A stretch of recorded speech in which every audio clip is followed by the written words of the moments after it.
Good evening, everybody. Welcome back to the Grand Prix Virtual World Championships. It's 2021 and it's Supercup night. We are getting ready for an absolutely epic and action-packed evening of drama and intrigue from the Buddh International Circuit in India. The first time we've been racing here since 8 years ago, the 2013 season, and this is sure to be an exciting and spellbinding night of action and suspense. I'm Jake Sanson. Beside me is Caitlin Penny. In the broadcast direction booth is Heigo Poom. We are going to have a brilliant race, especially considering how intense and heated things are becoming in the Supercup. Good evening, Caitlin. Good evening, Jake. Indeed, this is a great track to be at, especially considering it's a real test for the drivers. I've raced here twice, and both times it was one of the most difficult challenges I've ever had in my sim racing career. There are so many different types of corners to catch you out. Fast, blind corners where you really don't know where you're going unless you've done so much practice here. And you just cannot underestimate this beast of a course, Jake. And obviously, the drivers are going to be finding it incredibly intense right from the start. Long, fast sweeping straights, a few interesting sweepers in the course as well. But it's worth bearing in mind that that tight and twisty section in the second to third sectors, it really is quite a change in the way that the car is set up, the way that the car is handled compared to the opening couple of sectors. So the drivers really have to be quite intuitive into how they go about driving this circuit, and particularly for the engineers to try and set up the car. This is not an easy circuit to get right. Not at all. Setups are So difficult. When you first arrive at this track, the car tends to feel really stiff, and you don't really know what's going wrong with it. That is, at least in my experience. And you've got to really fiddle with the setup. Wings are important to get right here because you've got the balance between the extremely long back straight. In fact, when we get to the back straight, you won't believe how long it goes on for. It's something like a mile long there, and that's not an exaggeration. And then, of course, you have the fast sweeping corners where every time you wish you had more and more wings, and especially on the front as well. So the balance is difficult to get right. But you also have some slower corners on this track as well, like the various different hairpins, the first corner, the last corner. It's almost like it's almost like a mix and match of corners. You know, it's like Herman Tilke just decided to he had like a bag of spare parts and decided to throw them all together into a race circuit, and it's difficult because there's not really much of a flow to it for much of the course, and every corner is designed to catch you out in some way or another. The first few cars are actually heading through a section which I absolutely despise right now. There's a double left-hand corner followed by a flick to the right, and there's a sausage curb, massive orange curb, placed at just the wrong point on the inside of the right flick. And the chances are you're going to be running wide through the left-handers, so that's going to catch a few victims today. I see you were at that board meeting. Herman decided to put the circuit together as well. Owen McGorgy, 2 wins, a second, and 3 fifth places from the first 6 races of the season puts him in the lead of the championship standings in Supercup at this phase of the season in the 4th weekend. With 6 races done, he has 93 points, a full 21 clear of Luke Maguire. But the hunt to catch up with Owen McGorgy is definitely very, very strong indeed, because we have Luke Maguire on 72 after 2 wins and 3 top 10 finishes. Tom Stevens with a win, a second, a third, and a 6th. And Chris Butcher with several finishes in the top 5, including 3 podiums, means that Maguire is on 72, Stevens is on 71, and Butcher is on 70. So those 4 look like early challengers for the title. Damien Cardash, though, after his win in Bahrain, has 49 points. Jason Muscat with a pair of podiums also has 49. So there's still a fair few drivers that could make a bit of a stake in the claim to the Super Cup in this early phase. You've got to remember there's a long, long way to go in this season before we get to the season finale at Sao Paulo in Brazil. And this is going to be an interesting factor, isn't it? The toe on that back straight. It's such an important factor of getting a decent lap time. And obviously, in qualifying, the drivers are going to be trying to find ways to utilize this as much as humanly possible, Caitlin. It will not be easy. Indeed, it's very early to be talking about the championship, of course. To put it into context, you get 25 points for a win. The gap between McGorgy and Maguire for the lead of the title is 21 points currently, and there are 2 races per race weekend, and we're only 3 race weekends into a very long season, so plenty of time to go, but you don't want to be losing large chunks of points in the And of course, it's about consistency as well, isn't it? It's not just about when you win races and get on the podium. It's about what you do with the car when you're off the podium. You don't want to be taking DNFs while your opponents are taking wins. That's going to be costing you. First lap's coming in qualifying. Jacob Kalbacek goes to the top. Only very slightly, though, ahead of Shimon Frelich, and it's still very early in the session. Luke Maguire comes through, one of the first proper championship contenders, and he sets a 127.688, so that's one of the early benchmarks. Tom Stevens now second, or McGorgy third. HGP has 2 of their cars in the top 3, and we're used to seeing that this season. They have that in the championship as well as in this session. So far it's Maguire, Stevens, McGorgy, Kalbacek, and Frelich, and those are the drivers within a second of the top of the leaderboard. But still, not many drivers have set flying laps yet, and still plenty more to go. Yes, indeed. Luke Maguire's time, a 127.6. It's a solid benchmark, but we've still got, as Caitlin mentioned, a good 10 minutes left of the session, so drivers are just trying to feel their way around. Learning the circuit, of course. You've got to remember that a lot of the competitors on the grid here in Super Cup will never have driven this course before, because the last time we raced in Super Cup on the Buddh circuit, or certainly in the Grand Prix Virtual World Championship, never mind Super Cup, the last time we used this circuit was back in 2013, a long time ago. So for a lot of the drivers, this is a completely new challenge and a blank sheet of paper for them all.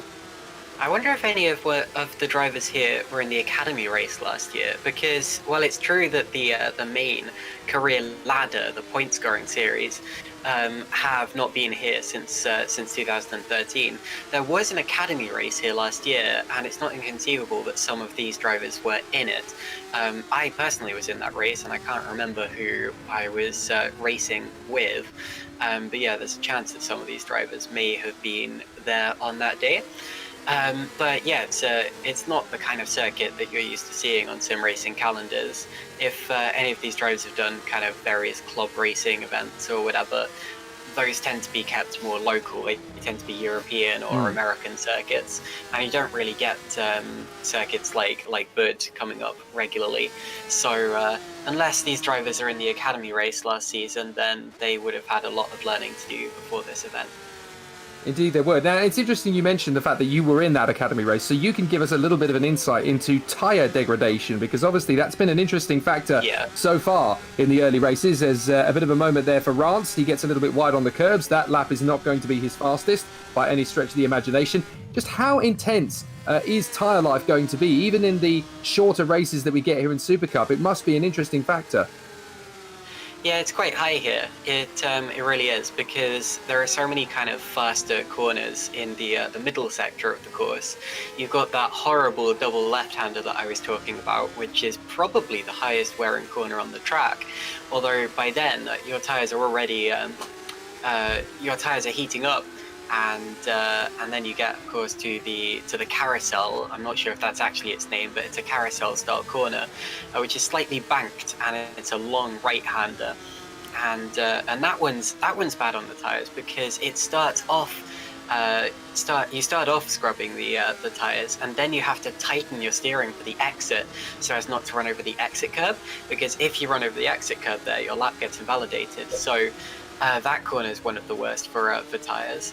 And then you have a couple of fast chicanes as well. And the first sector is not too bad, because a lot of the corners there are kind of 90-degree turns, which are harder on your brakes. But yeah, the tires struggle in the second sector.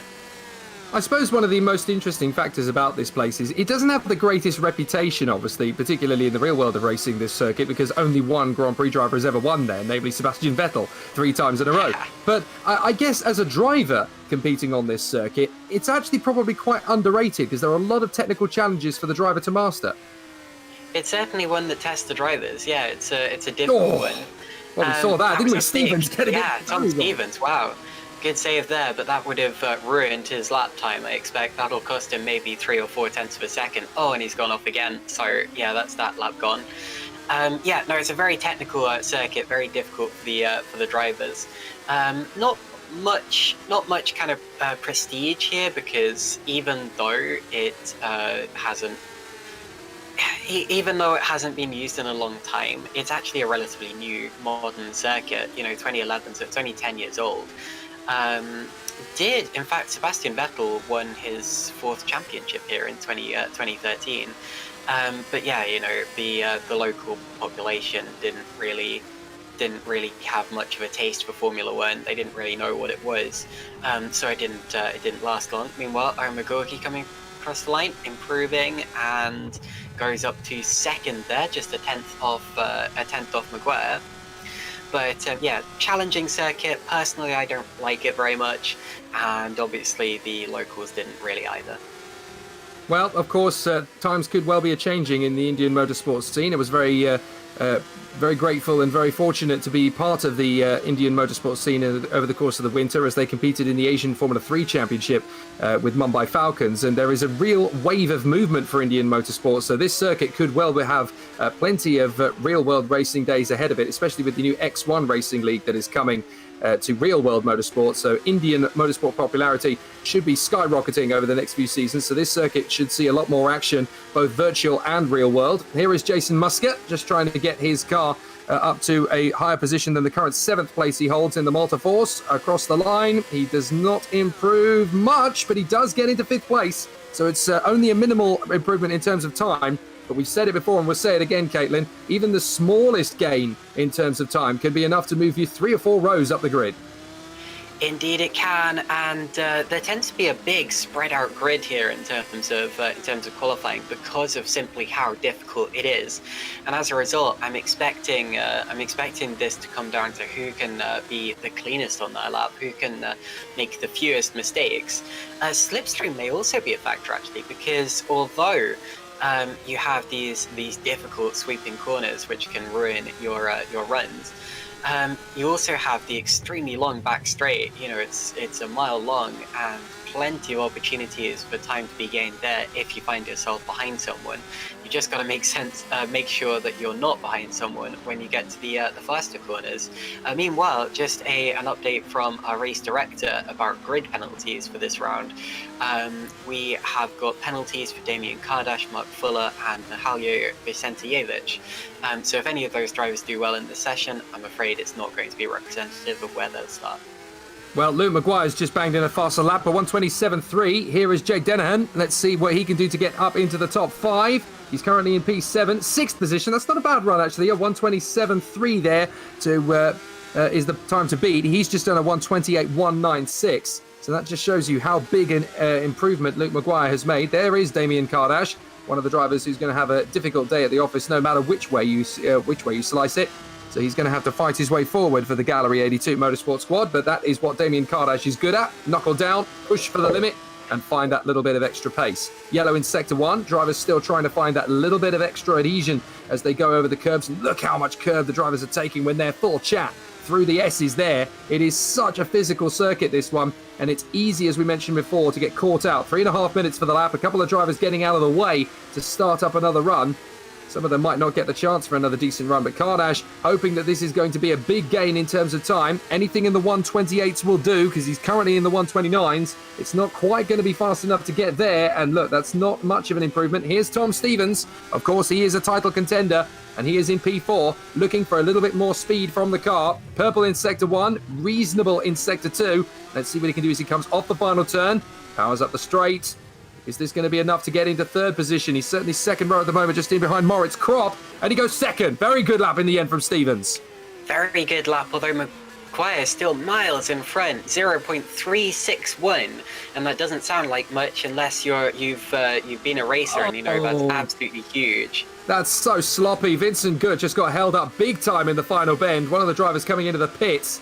And Vincent Gutt will be absolutely fuming there as he encounters traffic in the wrong place in qualifying. Of course, in Super League, the drivers go out on their own individual circuits and then the tallies are totaled up together. But in Super Cup, it's still the traditional fashion, and drivers are still having to work out where the traffic is and try and make gains as a result. Carlos Fernandez going well, makes up another couple of places with a decent lap time. Here's Menno Clant for the Multiforce GP squad. A very good start to the season for him, right up in the top 10 of the standings. Stevens gave McGorgy a big slipstream down the straight there, and McGorgy's improving in the first sector. So some teams are employing team strategies. McGorgy, though, a little twitchy through the faster chicane. Menno Clant just went up to 6th place.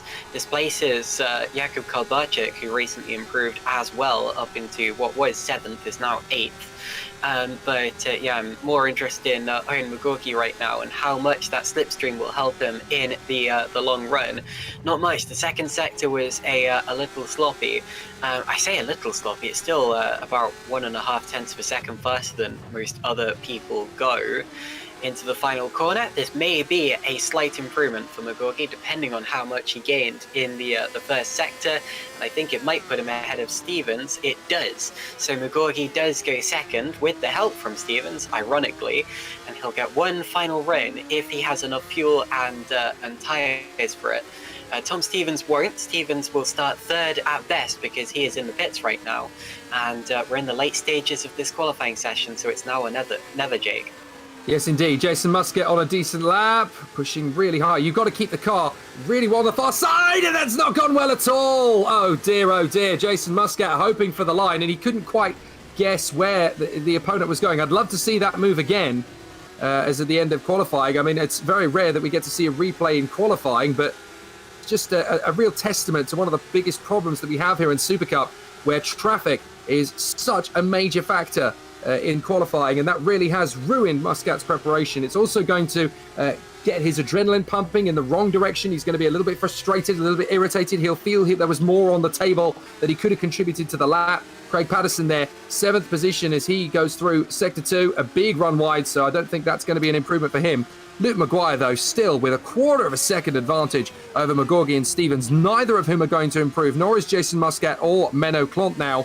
Only Moritz Kropp, Craig Patterson and Jake Dennehan in the first 4 rows are still out there on the circuit, along with Luke Maguire, who's just trying to pummel beat the rest of the opposition into submission.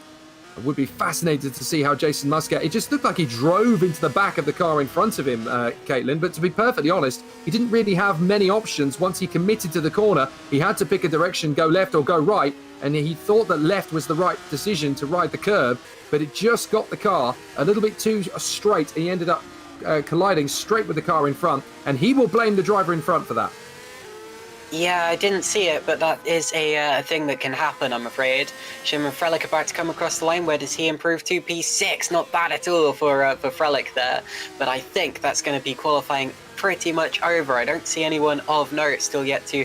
Jake Dennehan actually may be about to, oopsie daisy, no, he's going to have a fly over the curb and a big impact into the wall for Jake Dennehan, so that's a ruined lap, I'm afraid to say.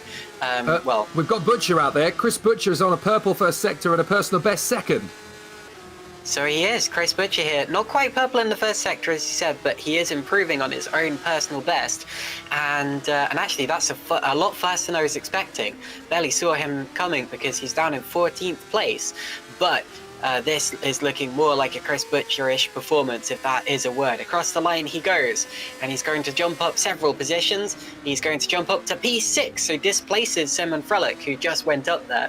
And he is the last driver across the line in this qualifying session. So that's the order, Jake. Yes, indeed. If Jason Muscat was frustrated going into this qualifying session, he's certainly very frustrated coming out of it as he tangles with a slower car. But Luke Maguire, that's raw pace, isn't it? A quarter of a second advantage on Owen McGorgy, fresh out of the blocks.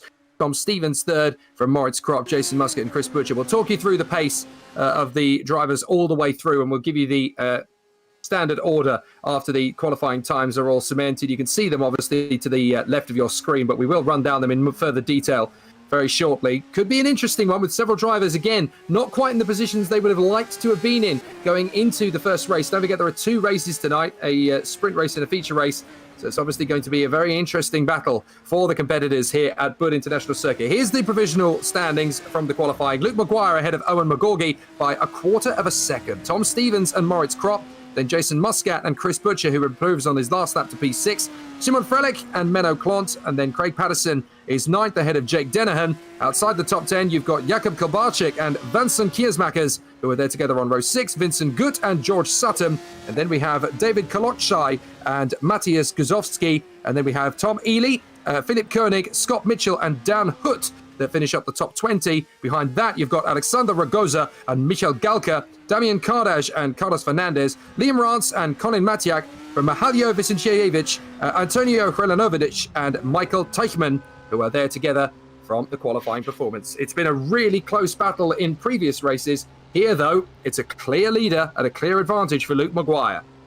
Great pole position for Luke Maguire, really, really good. And it's, as I said, it's one of the most difficult circuits on the calendar, so that one will feel special for him. HGP Motorsports, 2 cars in the top 3. That's got to feel good as well. They have a strategic advantage there. I just had a look back at the Jason Muscat incident as well. It was one of the PB Racing cars that he ran into, and I have to say that was not Jason Muscat's fault. The PB Racing car was going very slowly on the inside of the corner, indicating that it was about to give way. And then went to the racing line on the exit as Muscat was coming through. So not Jason's fault there, and he has every right to feel annoyed, I'm afraid.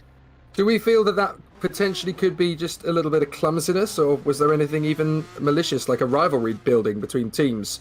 Yeah, I don't think there was a rivalry or anything like that. It would have just been that driver. I don't think that driver knew that Jason was there. I mean, they should have done. It was, if they were on a slow lap, then it was their responsibility to know he was coming through. But if, say, they had been on a lap and then abandoned the lap, then they wouldn't have been getting blue flags, because technically they were still being timed, and as a result, they may have had to only had their mirrors to go off of. But anyway, yeah, it was just clumsiness, I expect, but I wouldn't be surprised if there's a penalty going the way of either Kia's Makers or Matiak, depending on which of the cars it was. Well, it's certainly an interesting turn of events for Luke Maguire, the Irishman, to be a quarter of a second faster than his main title opposition, Owen McGorgy, who, of course, has a 21-point advantage coming into this weekend. 2 races available, though, of course, over the course of this evening. So there's 2 chances for Maguire to close down the gap that Owen McGorgy currently has on him. And this is about the psychological edge, isn't it? He's really been given a beautiful opportunity to work his way back into contention and back towards the equal playing position he wants to be at this early stage of the season. And this is obviously about psychology, it's about mentality, but it's also about momentum, because you need to make sure in this early stage, Owen McGorgy has 2 wins, so does Luke Maguire. The other 2 winners, you could say, are obviously still very evenly matched and very evenly paced in Tom Stevens and Damien Kardash. Chris Butcher's still there on decent pace as well, with a couple of podiums of his own. So this is all about trying to keep yourself in a decent position for as long as humanly possible. Maguire, though, who is trying desperately to get on even terms with Owen McGorgy in the championship standings, that was an important pole position psychologically for him to achieve. Indeed, it was. It may be early, but you've got to get the momentum going from here. And these races are just as important as the final races in the championship. You get just as many points for a win here, and it's not as if we have a double points round at the end or whatever. This is a championship all the way through. Even though you have to treat them as individual events at this point. So, yeah, that's psychologically advantageous. No matter what happens in this race, he'll know that he has the pace, and relatively convincingly as well. It wasn't a completely, out of the blue 1 second advantage over the opponents or whatever. It was less than 0.3 of a second, but even 2.5 of a second is fairly big. It's only 1 minute 30 for a lap time, so yeah, that's a pretty good one there. So the final few minutes of the warm-up session as drivers just try and get a little bit more of a handle on their cars coming into the race. This is the thing, the lap times don't really give us much of an indication as to what the races are going to play out as here, Caitlin, but what this does give, I suppose, for the drivers and the teams is just an opportunity to get that little bit more cemented into the circuit, a little bit more track knowledge, even the slightest extra lap or 2 of track time. It's that building and strengthening of confidence going into the start.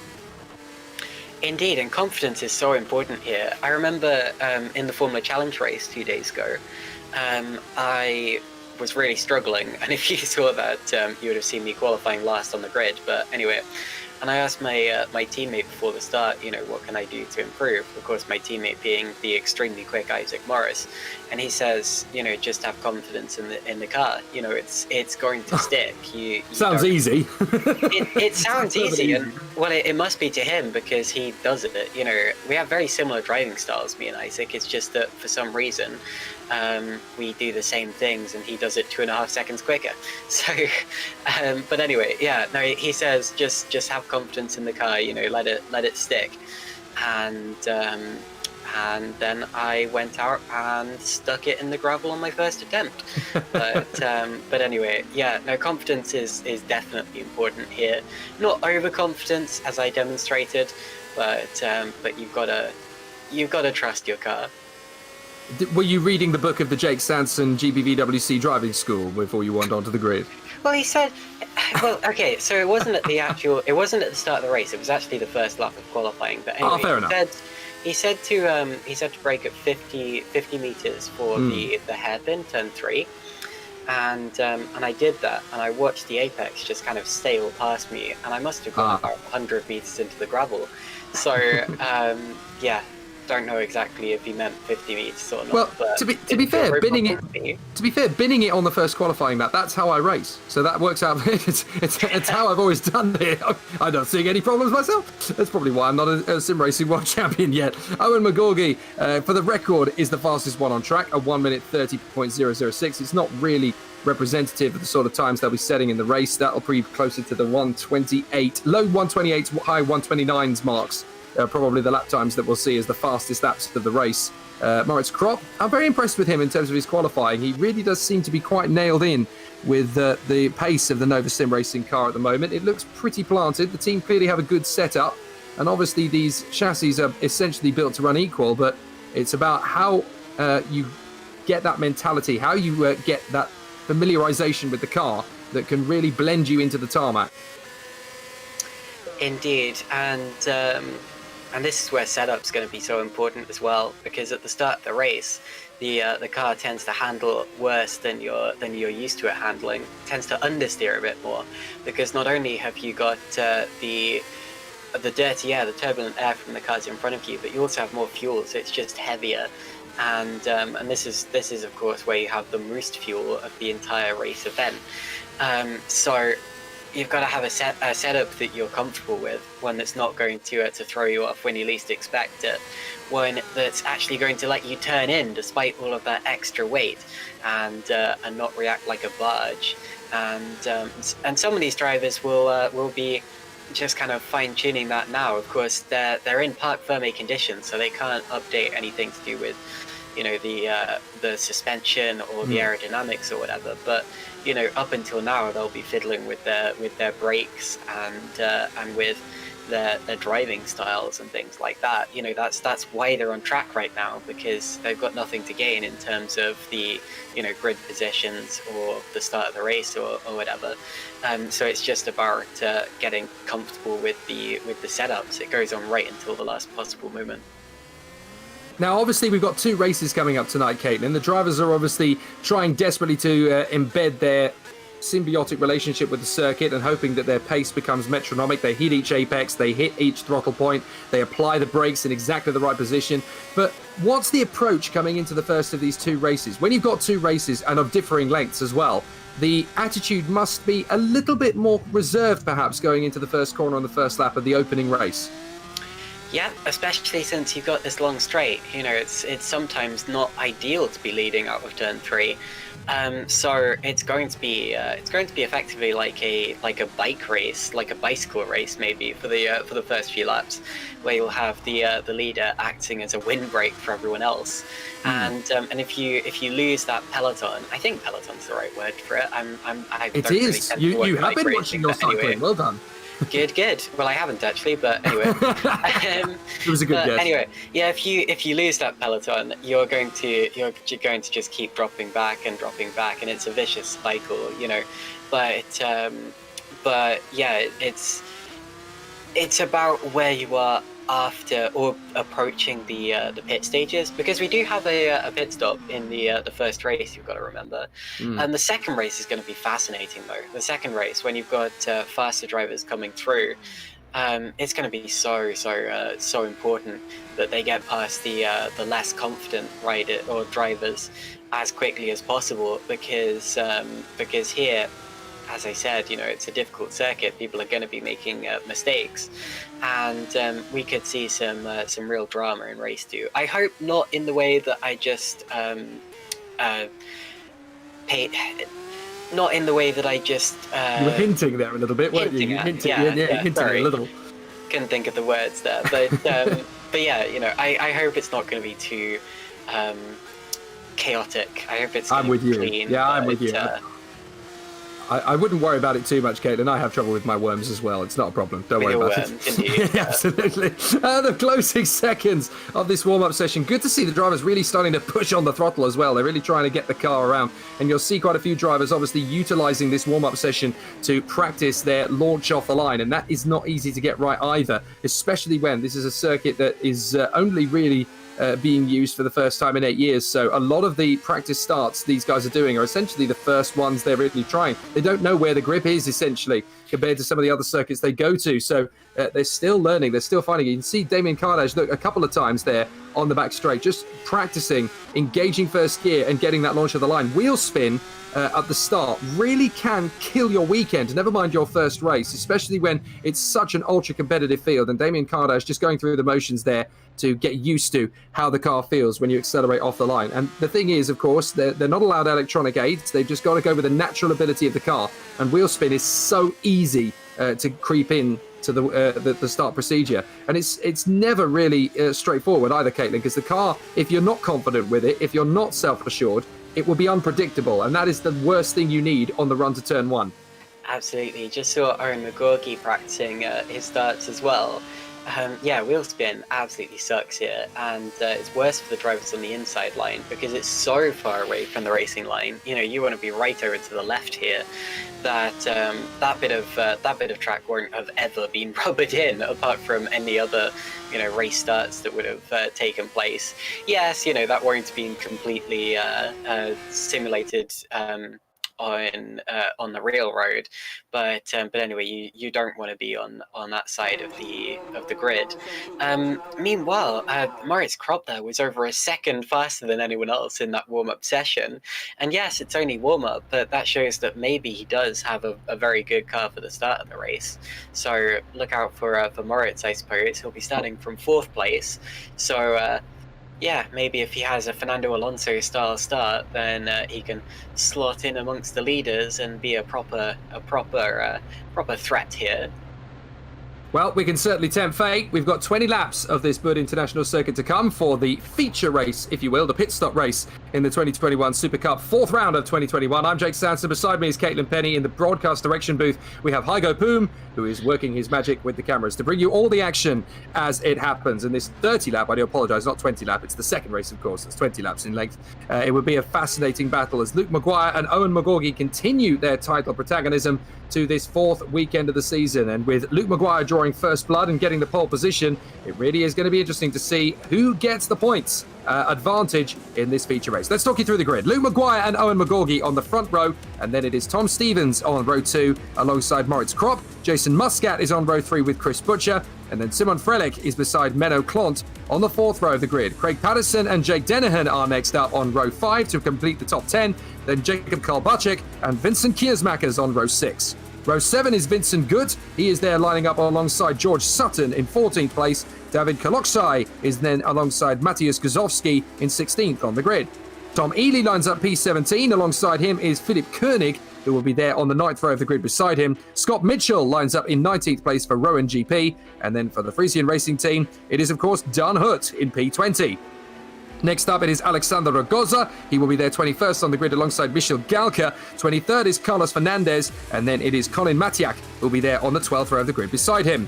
25th on the grid is Antonio Grelianovic, and then it is Michael Teichmann, who is in 26th on the grid. 27th is Mihalio Vincentievich, and then Damian Kardash, 28th on the grid. We had 29 drivers in qualifying, only 28 appear to be taking up the start. And I can't work out who's missing, but neither can I. That's an interesting one. Yeah, if anyone can let us know, I suppose that would be appreciated. Or it's Liam Rance, is it? Because he appears to have... It is. Yeah, no, you're right. Yeah, so Liam Rance is missing from the fray. Well spotted, Caitlin. So Liam Rance is not going to be on the starting grid for this one, or certainly isn't going around on the formation lap. I wonder if there's a pit lane start to come for Liam Rance. Now, the first thing we need to get underway here, essentially now, Caitlin, is tyre strategy. We now know what drivers are doing. Obviously, it's a feature race, so it's a mandatory pit stop. But now we've got an interesting idea now on who's going to blink before the others. Chris Butcher is the leading driver in the top 10 and the only driver in the top 10 to go for the slightly harder compound. Wow, that means he must have qualified on that tyre, surely. That's impressive there. So Chris Butcher qualifying on the harder tyre in 6th place. You don't normally see a driver in the top 10 starting on the harder tyre. And the next, of course, is Jakob Karlbachek, but he's 11th. We're used to seeing P11 on the harder tyre. Vincent Kiersmakers is also on the harder tyre there, and then various other drivers outside of the top 10. But a fascinating position for Chris Butcher to start. Honestly, even though he's 6th place there, that's not representative. I really wonder what he could have done on the soft tyre. He could be a contender for the win here, Jake.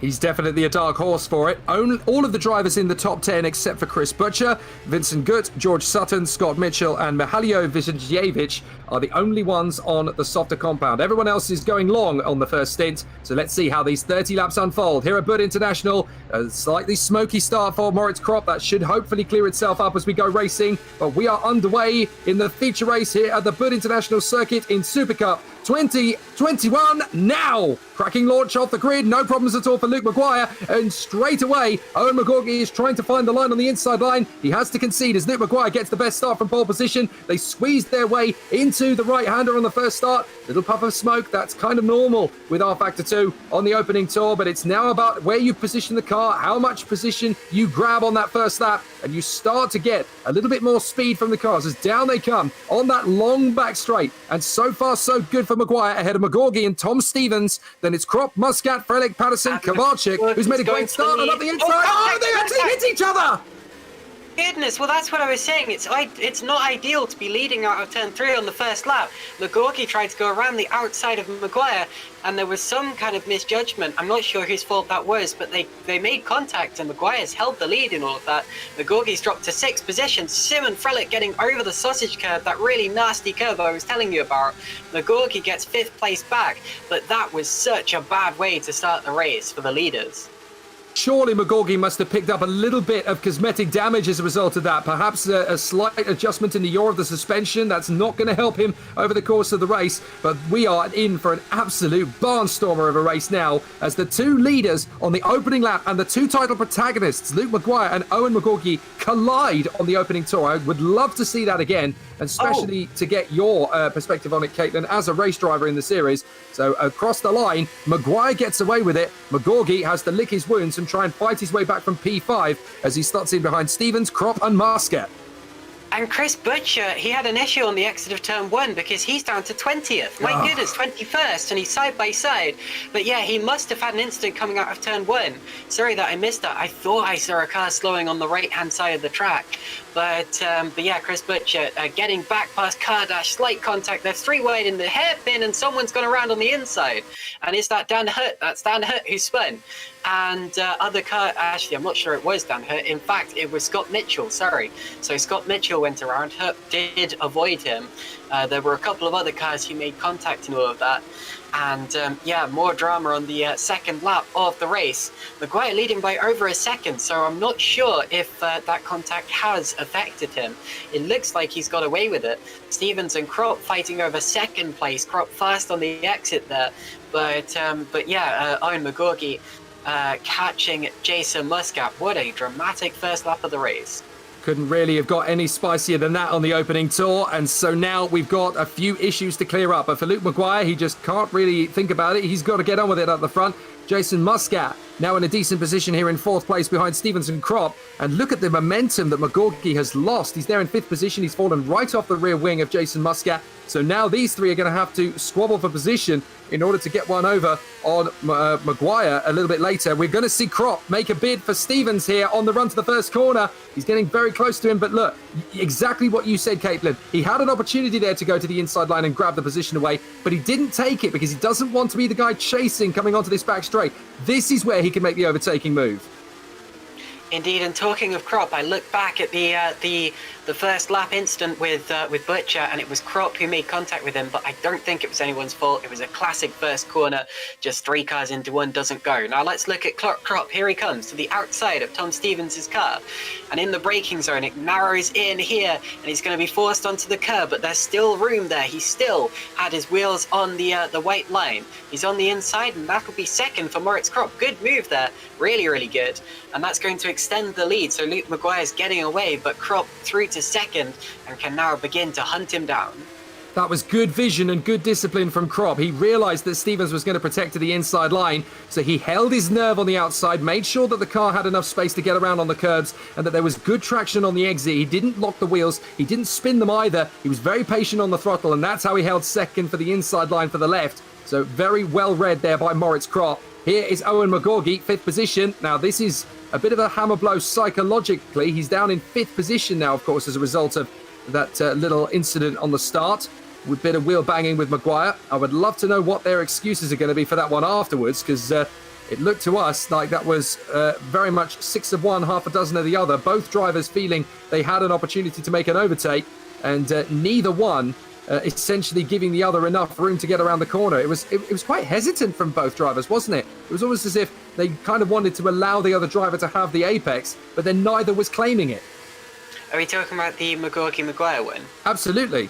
Yeah, no, I just had a look back at that, and it looked well.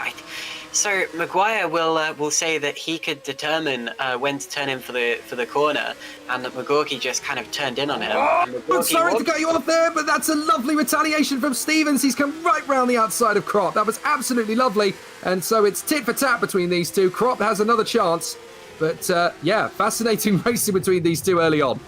Yeah, sorry, I missed that happening. That was a good move, and he's made it stick, so very well done there from Tom Stevens, getting back at Krop. Clearly, it's not over yet, and that really is giving Maguire some breathing space here, and he'll be saying, thank you very much, guys.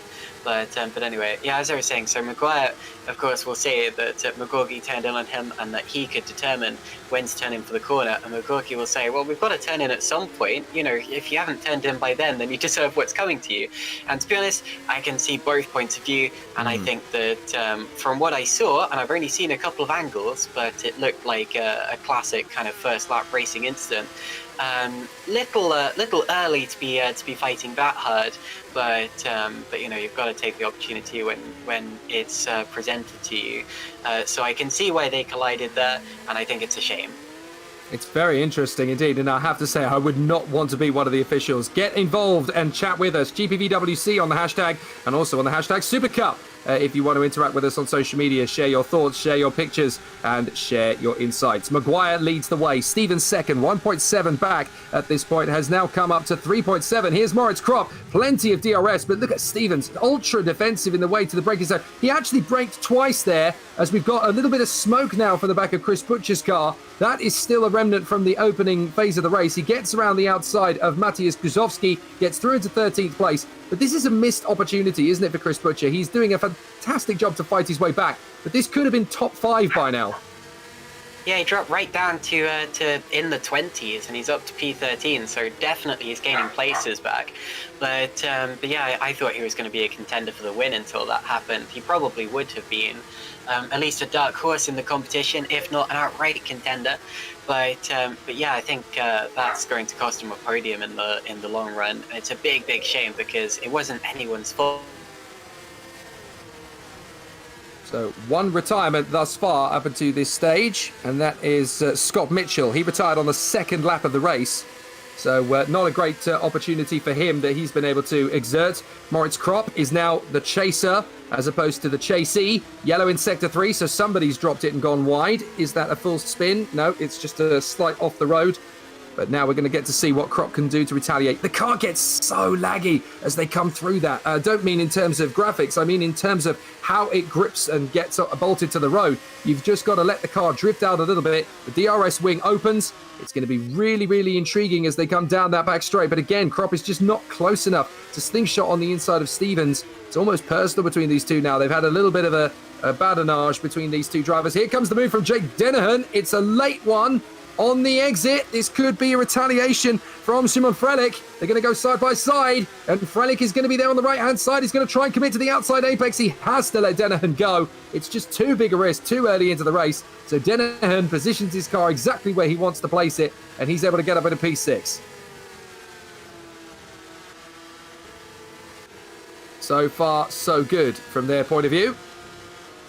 And a very interesting start. Look at Luke Maguire. He's just absolutely disappearing out into the distance. A wonderful start to racing from his point of view. Here he is on lap 6, and he's got a massive advantage. 3.9 seconds already, and he's looking very increasingly likely to have no pressure at all coming to the first pit stop. And this is big as far as the championship is concerned as well, because Maguire looks like he's going to be the first one to get to 3 race wins compared to McGorgy. McGorgy's going to really have to dig deep and find something, but it's not a nightmare for McGorgy at all, because he's there in 5th position. Depending on the reverse grids, he's going to be able to pick up some decent points on Maguire in the sprint race, but certainly the feature race is where you want to be ahead by 4 places to maximize the points gap you can slash there. So McGorgy, this is not the race he would have chosen to have a deficit to Maguire. I think he would have preferred it if he had to take a deficit. It would have been in the sprint race, not the feature. As again, Krop and Stevens get very close together. McGorgy is getting nearer to Muscat. Here comes Butcher. He's making his bid now on Kiersmakers. So he gets the run on Vincent Kiersmakers to the inside line. This is going to be candy from a baby. Look at that. I'm back, guys. Sorry about that. Have I missed anything? Not a massive amount. Butcher's making a few moves in the midfield and has managed to get himself up into P12 now. So much more progress made by Chris Butcher. And he is there in behind Jacob Karbarczyk even, sorry. So Butcher still sliding around a lot, though, in this middle sector. You can see just how much the car travels when they are on the limit of adhesion. The car just wants to spit itself off into the grass at every apex.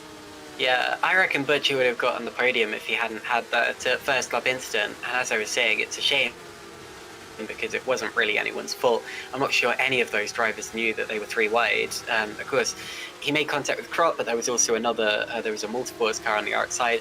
No one's fault, really. But yeah, I think it's cost him a podium. If not a win, he would have been a dark horse for it. But yeah, good recovery so far. Yeah, and do you know what? He's matching the pace of Tom Stevens in second place as well on the harder compound. So Butcher definitely making up for lost time and setting 129.9s on the harder compound with Tom Stevens in the 129.8s on the soft. So this is a phenomenal comeback drive from Chris Butcher. Muscat down the back straight. He's got Krop in his sights. He may want to just resist a little longer as Krop is starting to get very frustrated, sat behind Stevens. He gets close down to the braking zone, but he can't just find the maneuver. Stevens is getting much stronger in the second and third split, and that's where he's able to shake off the attentions of Krop. Muscat is now going to be put to the test here because he is going to be wanting to make his own bit. This is Gut versus Kardash, I believe. Oh, no, sorry. This is Gut versus Guzovsky. I do apologize. And round the outside, Gut picks up the place for 14th. Indeed, nicely done from Vincent Gut. It wasn't that long ago before he was behind Damien Kardash, and Kardash is a difficult driver to overtake. So making up some places in the early stages here, well done.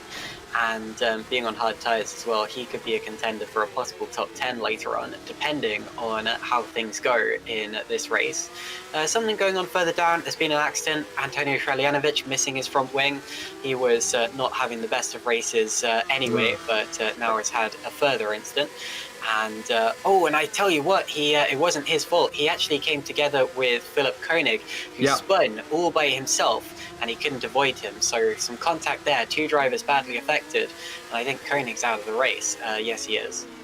So Grilianovic is going to have to make his way back to the pit lane for repairs. Meanwhile, up front, the gap has extended between Maguire and Stevens to 4 points.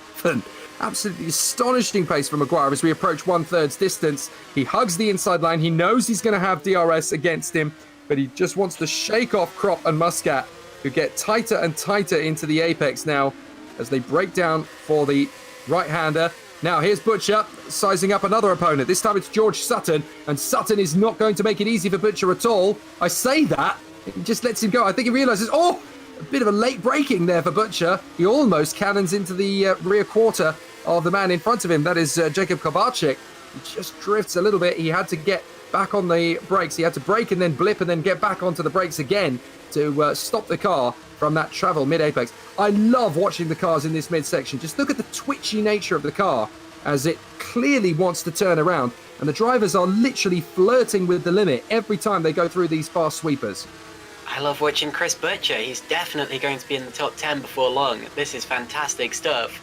Butcher on the back of Jakub Karbarczyk, and it's only a matter of time before he gets through. No disrespect to Jakub Karbarczyk, but when a driver's got as much momentum as Chris Butcher's got now, there's no holding them back. They're going to be so determined. And let's watch Butcher now as he comes through the first sector. He'll be setting up for that long back straight, and by the end of it, I wouldn't be surprised if he's long gone. He'll have the DRS as well. In fact, he has it down to turn 1. There are 2 DRS zones on this course. Now up to turn 3 they go. I'll also be interested to see what Sutton can do, whether he can take advantage of Butcher fighting with Kardash. Kardash slightly slidey through turn 3. DRS about to open on the back of Butcher, Sutton, and I think Keersmakers too. They're going to be side by side down the straight, but with Jakub Karbarczyk lacking the DRS, that's going to be a relatively simple one for Chris Butcher. So up into the top 10 after dropping well into the 20s on the first lap of the race.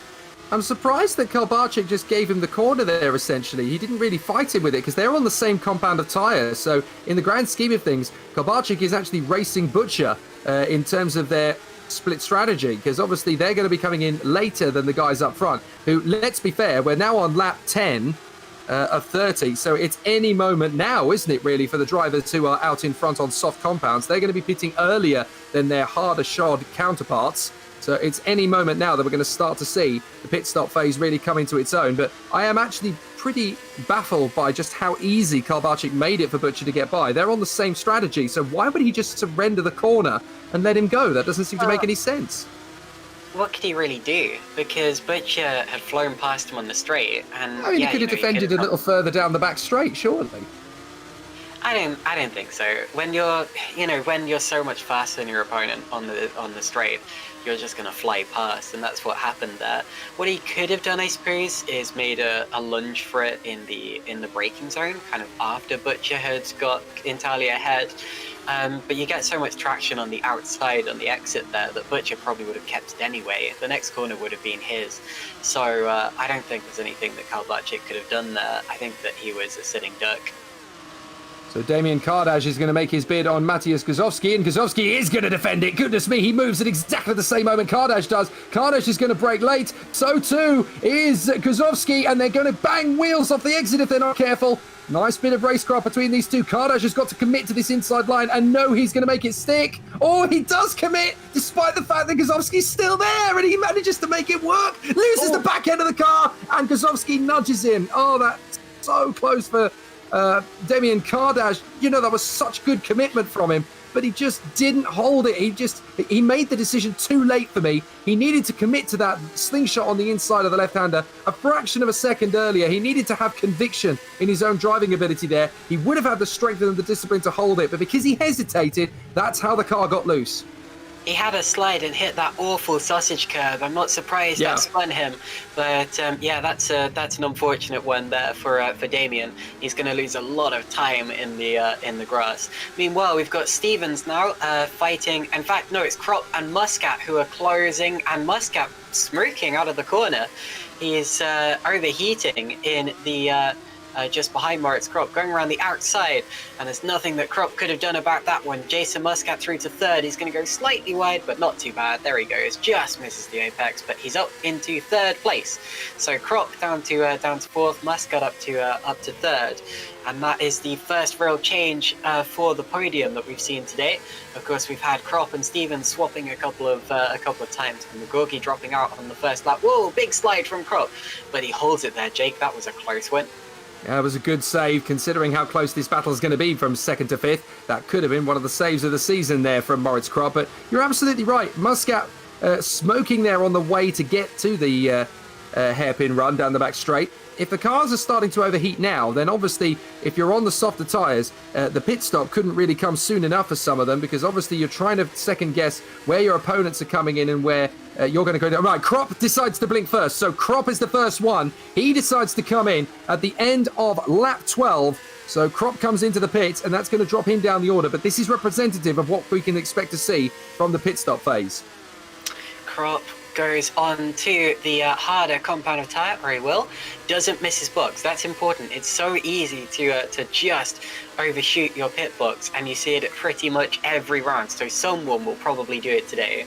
Out of the pits he goes, and he will be maybe, he'll be out of the top 15, but that won't matter too much. Let's see if he gets clean air though, because at this track you really want clean air, especially if your car's overheating.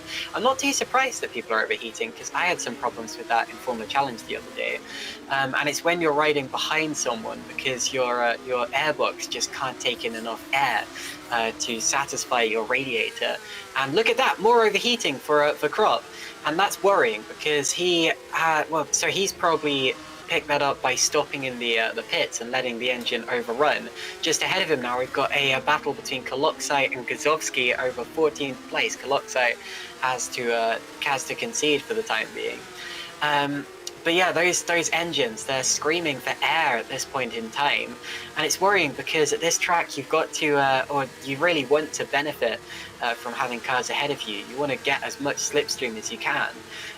But if your car's, screaming for air, then you've got to pull out of that slipstream and just give it what it wants. Well, we've got 3 retirements currently. Michael Teichmann, Philip Koenig and Scott Mitchell. But with the way some of these cars appear to be overheating, we could have a few more. As into the pits comes McGorgy, championship leader. Owen McGorgy comes in, and he's not the only one in pit road either. Jason Muscat decides to come into the pits at the same time. So Muscat versus McGorgy goes to the pit lane. Was that McGorgy ahead of Muscat on the way in? I think it was. Yes. So I'm not entirely sure what happened there. I think Muscat we missed something. We certainly missed something because McGorgy was behind Muscat.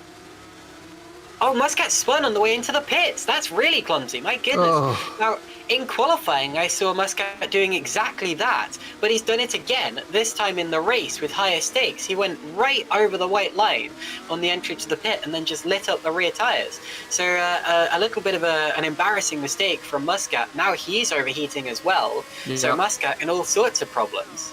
Are we going to see two of the big names from this race, Kropp and Muscat, who are overheating their cars? Are we going to see a couple of mechanical problems for them to put them out of the race? And this is all about management. You've got to have discipline in these cars as much as you have speed. So Muscat's got to look after the car here. Otherwise, it isn't going to go the distance of the feature race. Never mind the race weekend as a whole. And into the pits comes the race leader, Luke Maguire. There's not a lot of pressure on him for the pit stop here. The Irishman has had things very much his own way from the start. But I wonder what his response is going to be when questioned about Owen McGorgy.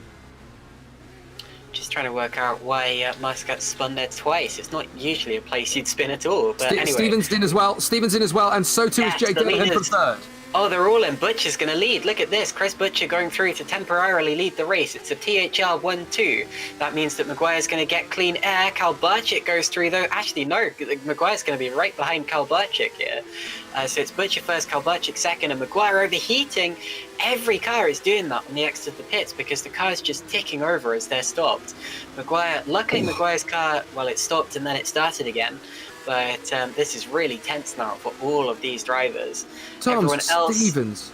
I tell you what, Stevens was so close to sideswiping Kardash, and now he's come out onto the circuit alongside practically his teammate Owen McGorgy. Now what's going to happen here? McGorgy's going to have a run on Stevens down the back straight. McGorgy's going to be the real beneficiary from all of this. He's going to get the move, and there's team orders there clearly because McGorgy manages to get through there on Stevens without much of an opposition as well. Here's Muscat trying to get his way on the inside of Dennehan, and they bang wheels. Goodness me, Jake Dennehan not giving any quarter at all on Jason Muscat. Goodness, this is close, and some wheel rubbing driving there. Jason Muscat's going to be losing even more time here. The race is going so badly for him so far. He has the pace, but everything that could have gone wrong so far in the race pretty much has done. Well, not everything, but it's going pretty badly. Jake Dennehan is yet to stop, and as a result is not supposed to be Muscat's rival here. Muscat is losing time with every second that he is, every split second that he's behind that Sanson Root Sports car. Past the scene of Muscat's incident, the pit lane, Vincent got into the pits that last time around. Of course, the leaders, Butcher and Kalbarczyk, stay out. They are the top two cars on those yellow-walled harder tyres. And Kalbarczyk, they're lapping a red car. Not surprised that we're having lapperies already. That is Antonio Kralinovic, who of course lost his front wing earlier on, so I guess it does make sense that he is being put a lap down here. But anyway, that's all done cleanly. And Maguire, incidentally, not getting past Kalbarczyk yet. So Kalbarczyk with the warmer hard tyres, still holding that place and possibly holding back Maguire a bit. We've got a terrific duel for fifth position. It's a three-way squabble at the moment. Koloksai, Kropp, and the man in front of them both, Kozowski, is just trying to hang on to that fifth place at the moment. But Koloksai and Kropp getting very close together in the apexes, and we've got Kardash, McGorgy, and Stevens giving chase. This is not good news at all for Owen McGorgy and Tom Stevens. They are hemorrhaging time, and Moritz Kropp could well be on an absolute heaven-sent run to second place here, because Stevens has lost ground to his own teammate McGorgy, who's had to recover after his initial slow start. Muscat had that spin in the pit lane. That costs him third position temporarily. So Moritz Kropp is actually going to be the man who picks up the pieces here, unless McGorgy can make light work of Damien Kardash pretty quickly, and he's certainly looking to set him up for a run into turn 4 on this lap. as they head down to the first corner. You've got to negotiate the right, left, right hairpin, and then onto that back straight before you start making these overtakes. Now, we've got Butcher in the lead, Kalbarczyk in second place, Maguire is still third, but he's the first of the pit stoppers, then Kiersmakers, and we've got this terrific duel for fifth position. Guzovski, Koloksai and Krop with Kardash giving chase. Then you've got Magorgi and Stevens, the two HGP Motorsport cars. Is there going to be a run for position here from Koloksai? He's got nothing to lose at this point. He may as well have a lunge at Guzovski, and he's going for it. Guzovski's trying to defend the inside line, and this is going to be a tough one as Koloksai runs around the outside of Guzovski. Guzovski tries to move to cover, and he squeezes his opponent. Krop is now going to have a bit of a chance on Koloksai. Koloksai is going to feel hard done by there, so this could be a real squabble in the next few apexes. There's one thing that I like more than car racing, and that's train racing. Choo-choo, because it all gets, as soon as you reach a straight, it all gets very chaotic. Kiersmakers here, or Guzovski here, sorry, still ahead of Koloksai, Krop, and then the rest of them. And some of these drivers, of course, are on very different strategies to the other ones, so it has an extra dimension of manic. And that's what I like to see. The HGP cars rounding out this train, and they will not be liking that, because the HGP cars, of course, two of the main championship contenders, and hemorrhaging time, as you said. Krop there ahead of Koloksai, and that's because Koloksai is heading into the pits. So Koloksai clears out of the way, and that will be a relief to the cars behind. He'll be going onto soft tires, and that's a sign of things to come. That shows us that it's not going to be long before the other harder tire drivers come into the pits, and before you see Luke Maguire leading the race again. Butcher still out in front, followed by Kalbarczyk. Now let's look behind, because we're on the straight again, and this is where the train kicks off. The HGP cars approaching Kardash, and it looks as if they're going to hold formation on that car. Oh, Krop there almost got into the back of Guzovski, had to lock up the tyre, and behind them Denahan and Muscat still fighting. Muscat still not yet able to get past Denahan around the outside. Let's see if this works. Nope, and that's going to still be Denahan's corner, but yeah, this is great. Did you genuinely think that was going to work, Jason Muscat? I mean, around the outside into the left hand there. But it's an absolute riding to nothing, surely. Yeah, no, I totally agree, but I was getting flashbacks of 2011 where Hamilton and Massa came together that way. Absolutely. So when I said, is that going to work, I mainly just meant, are they both going to get through okay? But anyway, into the pit now, Jakub Kalbarczyk, and he's being followed in by Vincent Kiersmakers. So two cars in, Maguire back up to second, and then Guzovski is going to go up to third place in all of this. No, he's not, because he's in the pits as well. So Moritz Krop now up into to third place. And Krop he's second in the effective order, isn't he? So this is looking very good for Moritz here. Has lost a lot of time to Luke Maguire in all of this, though. So Maguire will have maybe a 10 or so second lead at the end of all of this. My goodness. It's going to be a pretty much slam dunk for Luke Maguire, but the battle for second is definitely raging as we ride on board with one of the two HGP cars. I think it is Tom Stevens we're on board with as he runs, yes it is, down towards the braking zone for the right-hander hairpin at turn 4 as he tries to get close to his teammate Owen Magorgi. Stevens has his own agenda in this. You've got to remember three that, wide yes, further back. Sorry, Kalbarczyk, Patson and Klont. 3 wide into the hairpin. This is going to be close. My goodness, and it's a good job that the driver behind that Patterson decided to back out of that, because otherwise there would have been a collision into the double left-hander. And now Kalbarczyk is the Klont is the driver that has to back out, and through goes Kalbarczyk, who's the real beneficiary from that battle. So good racing there. Sorry to interrupt. No, absolutely. Fascinating battles. You interrupt us. Butcher into the lead. Yeah, so Butcher, now, it's going to be interesting because Butcher's obviously going to go onto the softer compound, so he'll be lighting up the timing sheets, but it's going to be crucial where he gets out. He needs to be in the top 10 when he exits the pit, and it's going to be about 7th or 8th, I think, when he gets out, because it's still very close indeed in that gaggle of cars. Denahan and Muscat are going through, so Butcher will be 7th. Has he got decent space around him? Yes, he does. So Butcher is still very much a dark horse for a podium. He's still overheating a little bit as he comes off the turn, but he is now the leading driver around on the circuit on the softs. And that's why, you know, I was so baffled at Kalbarczyk. Look at the difference between Butcher and Kalbarczyk now in terms of space on the circuit. Couple of drivers smoking down the straight. Here comes Stevens having a go at his teammate McGorgy, trying to edge his teammate further to close up on Krop. And meanwhile, Muscat is getting impatient behind Dennehan. He drives around the outside of him. Beautiful move from Muscat. They touched wheels, and well, I think Dennehan's wheel touched Muscat's side pod. I'm surprised. Whoa, my goodness, Dennehan almost came back at him there. I'm surprised that Muscat was in his slipstream for that long because he was smoking all the way down that straight, and I'd have been encouraged to pull out of the slipstream and give it some air. But anyway, he's through. So Muscat through into 5th place, Dennehan down to 6th, and it's paid off for the time being. Hopefully, his radiator isn't too badly affected by that. Butcher in 7th, that's a good place to be. A top 5 is definitely still possible for him. I think it's a bit too late to go for a podium, although, to be honest, McGorky's only 7 or so seconds in front of him. Plenty of cars separating them though, which is the important thing. With Krop fighting still with McGorky and Stevens, and with them costing each other time, I think anything's still possible for Chris Butcher here.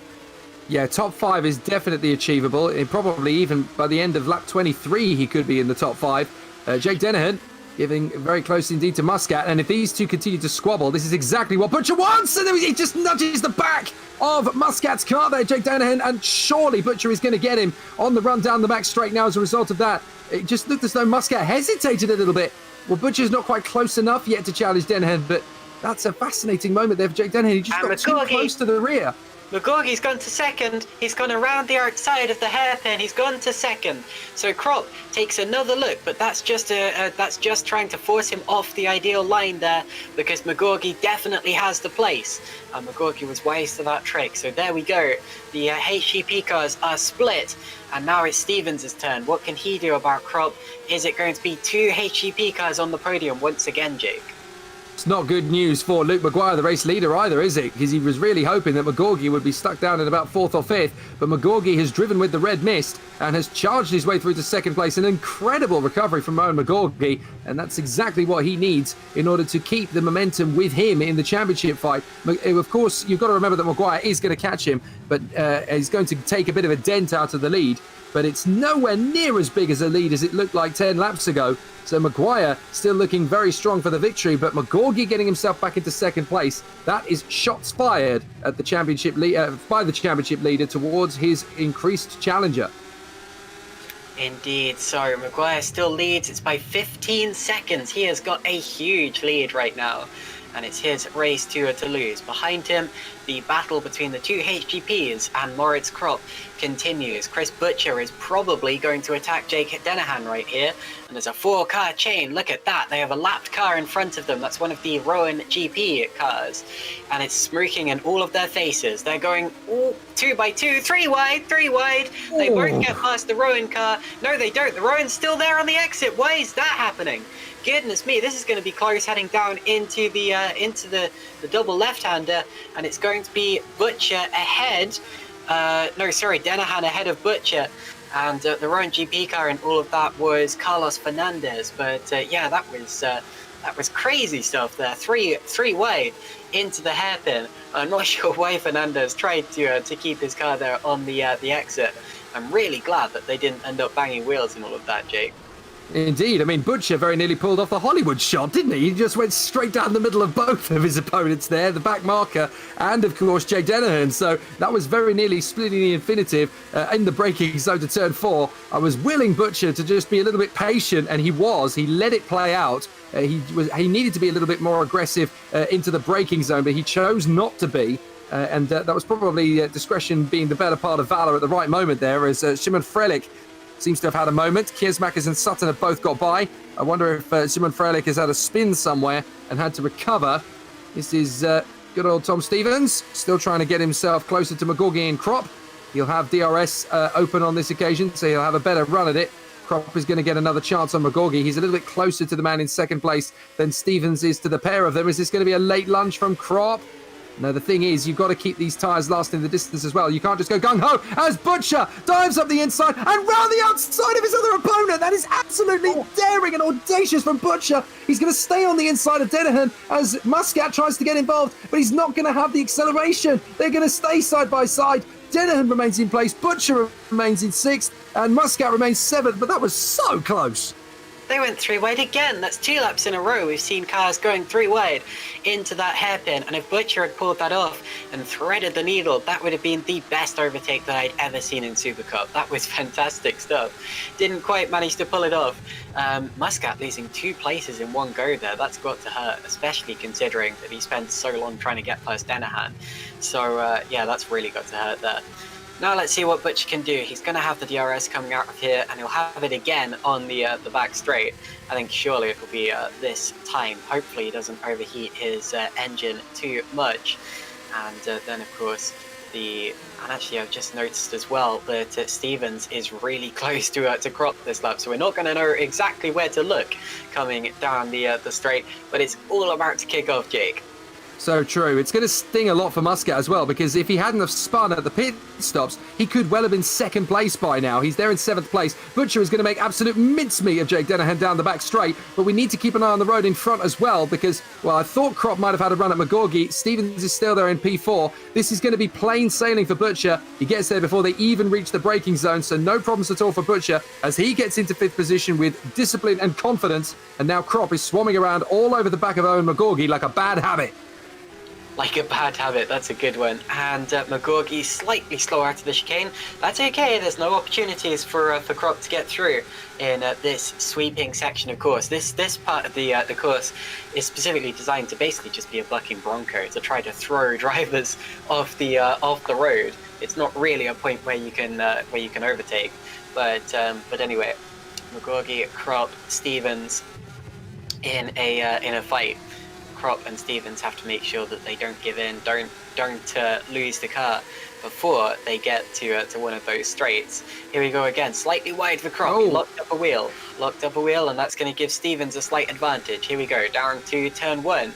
Stevens actually really close, but I wouldn't go through here if I was Stevens. He's going to go for it. Look at that, up the inside contact. Oh. My goodness, they're both off. They're both off, and around goes Crop. Crop's lost and it. It's backwards. Oh, that unfortunate there, but Stevens decided, you know what, Crop is vulnerable. I can make the opportunity work here. Crop, I think, wasn't sure if he was going to commit to the move. Decided to try and turn in the hope that he would bail out. It didn't work. They made contact, and Crop got wide on the curb in retaliation, and he just hit the throttle a fraction of a second too early, and the car spat out. Crop did not expect Stevens to be there. That caught him completely off guard, and by that point he was just in a state of not quite panic but shock, and did everything instinctive. What were we saying about Butcher not having much of a chance to go for the podium, running out of time? Look, the podium is right in his face now. There's Stevens, obviously having been held up a little bit by trying to get past Crop, and Butcher's on the softs. He's just set the fastest lap of the race as well, a 1:28.9. Butcher could get the podium quite easily now. I think he will. I think he might. Chris Butcher here, chasing Tom Stevens, and it's amazing to think, you know, what would have happened without that first lap incident. Would he have been able to challenge Luke McGuire? Of course, they're teammates, so we don't know what the orders would have been like. But anyway, yeah, wow. So Chris Butcher, I think, would definitely have been 2nd place. He has been really, really charging, and the only driver in the 128s. Well, at the minute anyway, Luke McGuire also had a 1:28 earlier on in this race. Butcher there very quick on that last lap as well. Not as quick as he had been on the previous lap, but that's because there's simply a car where he wants to put his. But anyway, here we go on the straight. He's going to have the DRS open, and this is his first real opportunity to get up into a podium place in this race. The wing open like a gaping mouth, and he goes to the outside. Stevens makes him take the long way around, but, well, it's not going to matter because he's there before the corner. Does he make the apex? He's up into 3rd. Look at that, Jake. Stunning. Absolutely stunning. That is a character-building drive again from Chris Butcher. He always seems to pull something out of the bag when you think he's done and dusted, and that is so serene. He really has manhandled the car. He's taken grasp of the situation. He hasn't panicked. He hasn't got off the curbs. He's just got on with what the car can cope with. He knows what the car can do. He knows what he can do. As George Sutton is having a terrific squabble with Damien Kardash. They're coming out of turn 4 side by side nearly, as George Sutton is going to have to think about what he does next. Oh, he actually turns in as Kardash is still there, and they bang wheels. So that could have been very nasty indeed. George Sutton, lucky to get away with that one, hopefully without too much damage. I think it's going to be minor at best. But yeah, Chris Butcher, not only has he got past Stevens, he's dropping him, absolutely flying away. And he might just have enough time as we go into lap 27 of 30. He's got time to catch McGorgy, you know. Butcher's race graph is fascinating. You know, apart from the dip in the pit stop stages, it just keeps going up and up and up, and that's fantastic to see. It's almost linear if you ignore the pit stages. This is brilliant. So Chris Butcher is catching Owen McGorgy. His lap times are ferocious, and well, actually, McGorgy also pretty quick on that last time around. So let's keep an eye on both of those. But he is definitely catching in the long run. Oh wait, no, last lap. My goodness, my timing screen hadn't updated. Yeah, his last lap was the fastest of anyone, first in the 28.8. So never mind. Butcher catching and catching. I reckon he's going to be on the back of McGorgy, but the trouble is he can't afford to catch him on the last lap. If he catches him on the last lap, he won't have a chance. There are no overtaking or no realistic overtaking opportunities after that second hairpin. So he can't afford to catch him on the last lap. He needs to be there on the penultimate lap or before. Otherwise, he's not going to have a proper opportunity. But at this rate, the way it's going, it's looking fine for that, because the gap was 2.3 at the line, and he's currently going 9/10 of a second per lap faster than Owen McGorgy. So Butcher could make this a THR 1-2 with the HGP cars 3rd and 4th. It's genuinely doable as we watch Matthias Guzowski, who is there in 13th position at the moment, trying to get away from Vincent Gut and close up on George Sutton. He is literally the sandwich in this particular equation. He's the filling, and the red arrow is the bread, because he's on either side of him now as they come through onto the back straight again. And Matthias Guzowski is just trying to get as close as he possibly can to Sutton in order to shake off Gut as we ride on board with him down the main straight. Such a fabulous battle in this midfield. It really has seen quite a few protagonists battle away for the victory and battle away for the lower positions as well. This is a good overtaking circuit in these Super Cup cars. It gives us a bit of an insight as to what we can expect to see from the Super League as well. If there's one or two drivers who nail the setup here, they're going to have a clear, distinct advantage, a la Luke Maguire. But Butcher has still got time, and the gap has come down to 1.4 seconds between himself and McGorgy. So Butcher's definitely got a chance to close this gap up, as Guzowski, who is on the soft tyres compared to Sutton on the harder compound, on the mediums. Here he goes up the inside. He's got to try and make this one work. He's going to blend the car out off the throttle. Sutton keeps the car there, strong to the inside line. Guzowski is daring him to succumb on the way off the turn. He squeezes Sutton. He tries to keep the car present round the outside, and they bang wheels. They bang wheels again, and they actually collide. That was such a good run up until that point. Oh dear. Guzowski coming off far worse in all of that, and he rejoins. Luckily, everyone sees him, and he's going to cut right across the chicane to make sure he doesn't get anywhere near his teammate Alexander Ragosa, who goes through into 14th place. Right, now it's definitely... Have I lost internet again, Jake? I think you're okay for the moment. I certainly can hear you, but Butcher has got his chance here on McGorgy. They come through 3, and look, that was McGorgy absolutely resilient in trying to keep Butcher at bay. He's giving him absolutely no road at all. Now he's going to open the DRS. He's going to have to try and squeeze Butcher back for these last 2 laps to stand any chance of hanging on. They bang wheels. Butcher's getting physical. McGorgy getting physical as well. Butcher's going to have to try and cut him off. McGorgy blends in deep into the braking zone, but Butcher holds it round the outside. They squirrel off the turn with wheel spin, and Butcher is going to have to try and hold this on the inside line to keep that second place. Job done. McGorgy is coming round the outside again, though. Butcher's got to try and phase him out. They've got to try and keep the space. McGorgy commits. Butcher cuts across. He runs around the outside. Now he shuts him down. Beautifully done from Butcher. Amazing stuff. Jake, I'm not in the service, so you're going to have to continue for a bit. I don't know what I'm missing. Butcher is absolutely lording it over Owen McGorgy, and that's a big knife in the side for Owen McGorgy's title attack, because that is not just Maguire that's made him look foolish today, but Butcher's run rings around him as now Maguire is on the final lap, and Butcher is going to disappear. But that is some of the best wheel-to-wheel driving I have ever seen in Super Cup. Amazing from the 2 stars as they go into the final lap. And now I think McGorgy may actually have some pressure from Stevens on this final lap. McGorgy's tyres seem to have plummeted from the cliff. Has Stevens got enough in the tank? And what's the policy going to be? With McGorgy being the championship leader, are they going to make Stevens succumb to second place, or is he just going to want to roll his sleeves up and get on with it? An interesting one. Yellow in Sector 1. There's not a lot of cars in Sector 1, of course, at this point of the course, so we're going to have to see now what Stevens can do as he chases after Owen McGorgy. Last lap here at Buddh International Circuit on this feature race of the Supercup 2021. Fourth weekend of the season. Stevens not close enough to challenge McGorgy, so that kind of takes that one out of the equation. But it looks as though it is going to be an absolutely scintillating race finish for Luke Maguire, who has just been in control of this race from the word go, and he has been flawless around the circuit, but he's been completely upstaged by his teammate, as now we've got Patterson trying to come around the outside of Muscat. Is that? No, that's Clarence, and he spins! Oh, Craig Patterson trying so hard to make it work, and he just caught the exit. But Luke Maguire is going to come through the final turn. Brilliant racing from Maguire all day long in this feature race, and he takes his third win of the season. Luke Maguire celebrates in style with the THR pit wall. Excellent work from Luke Maguire today, but the star of the race, you have to say, is the man who finished in second place behind him, Chris Butcher. And look, he's still holding a decent run. That's a big lunge from McGorgy. Goodness me. I think he tried to catch Chris Butcher napping. No chance of that. Butcher hangs on to second. McGorgy third from Stevens fourth. What a race. Well, thank goodness he didn't commit to that. But anyway, fantastic from the THR guys. But as you say, Chris Butcher, stunning from what was effectively the back of the grid. I mean, he started sixth, of course, but dropped right to the back after turn one through no fault of his own. And his recovery drive, you'd barely believe that that was what happened. Meanwhile, Craig Patterson just got Menu Clont basically on the line there for ninth place. That was great racing between the two of them. THR, I want them to make me a setup. I don't know what they've done, but they're obviously so comfortable and so quick and so dominant today. These cars are all absolutely identical. The only differences are the drivers and the setups, and obviously they've got both of those absolutely right. Now, there's been a little bit of a collision on the last lap because Michal Galka is missing his front wing.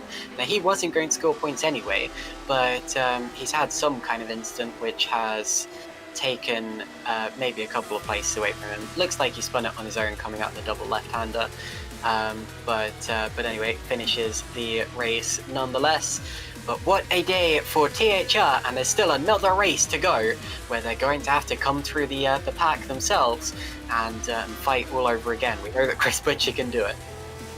Yeah, that's a big scalp in the attack from HGP Motorsport that THR have managed to get as their two drivers finish first and second, and they celebrate in style. Luke Maguire and Chris Butcher split strategies 1 and 2. What a race. Owen McGorgy in third place from his teammate Tom Stevens. Then Jake Dennehan best of the rest ahead of Jason Muscat and Moritz Kropp after his earlier spin. Jakub Kobarczyk is 8th place in front of Craig Patterson, and Menno Clont rounds out the top 10 for the Multiforce GP squad. The final point scorers are Damian Kardash, George Sutton, Vincent Gutt, Alexander Rogaza, and Matthias Gazowski. Then it's Tom Ely in 16th place ahead of David Kaloksai. Simon Frelich is in front of Michel Galka minus his front wing, and Colin Matiak rounds out the top 20. Dan Hutt in front of Carlos Fernandez, then Antonio Krielanovic. Vincent Kiersmacher's way down in 24th after a difficult end to the race where he clattered in with Mihalio Vizijevic, and then Mikhail Teichmann, Philip Koenig, and Scott Mitchell, the retirements after a difficult end to the race. But absolute masterclass from Luke Maguire, driver of the day so far, without a doubt, Chris Butcher. Now we're going to take a short break. I've got to feed my cat and rest my voice, of course, because yes, that was I've got to do exactly the same thing. I've got to feed my vocal cords. But indeed. But don't go anywhere, because we have a second race coming up very, very shortly, and it's going to be a partially reversed grid, which is going to make it extra exciting, because the battle between THR and HGP has extra obstacles in the form of the cars they're going to have to pass. So yeah, don't go anywhere. It's going to be fantastic, and see you then.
Welcome back. It's going to be a fascinating battle in this Super Cup continuation here at the Buddh International Circuit. I'm Jake Sanson. Beside me is Caitlin Penny. The broadcast director, as always, is Heigo Poom for these Super Cup races.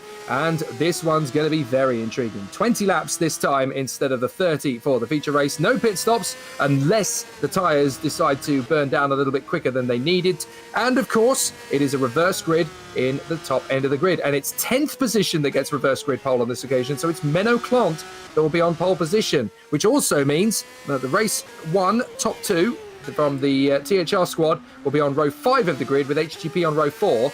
This, Caitlin, looks like we could see some fireworks. Indeed, especially considering 10 is the maximum number that they could have drawn. It's the Muscats that can be reversed in a Super Cup race. Of course, you have more in Formula Challenge, but that's okay because Formula Challenge, of course, it's slightly easy to overtake. In this, they have a real challenge to get through that grid.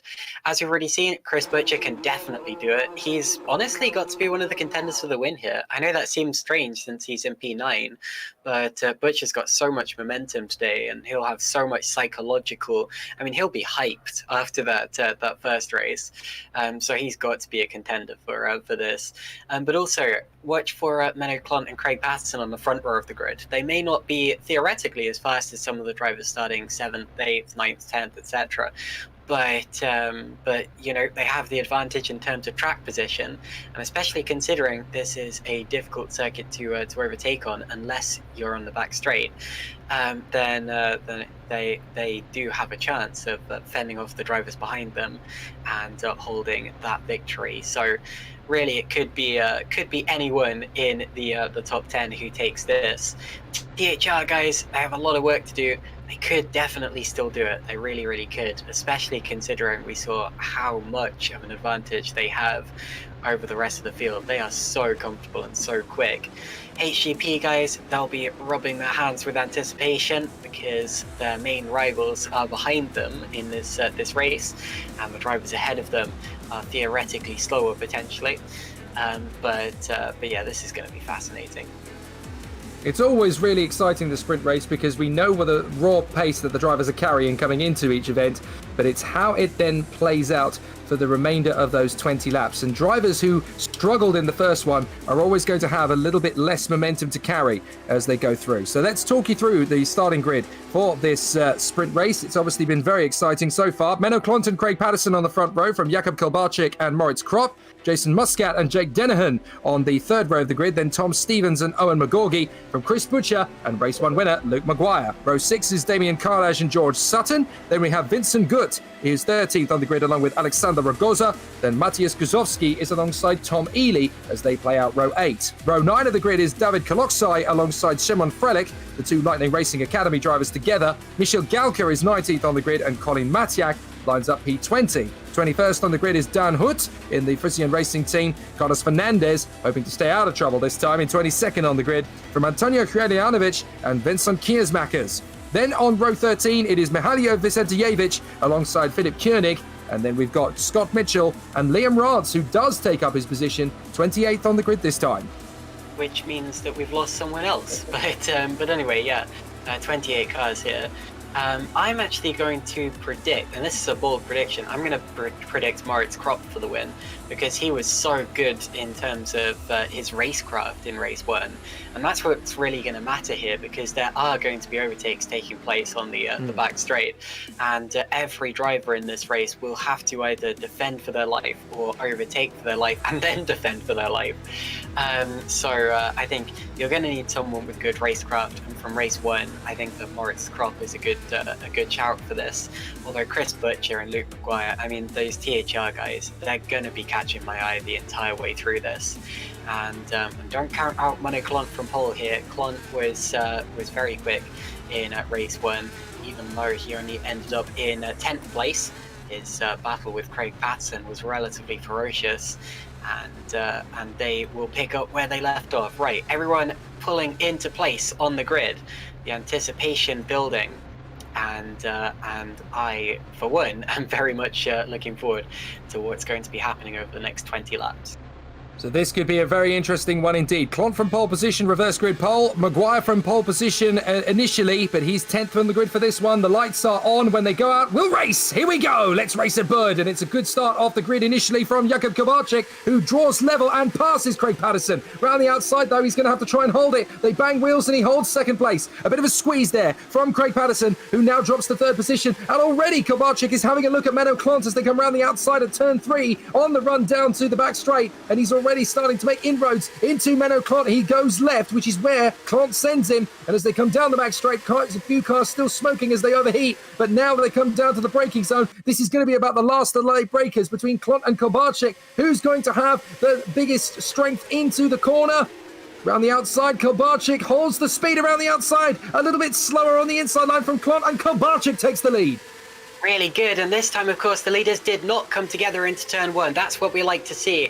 It's clean, and it's clean pretty much all the way through the pack. There may have been some slight contact further back that I saw, but I think everyone still has all their wings intact. Right, so we're still 1, 2, 3, Kulbarczyk, Klont, Patterson, with tyres smoking for Kulbarczyk through the first right-hander.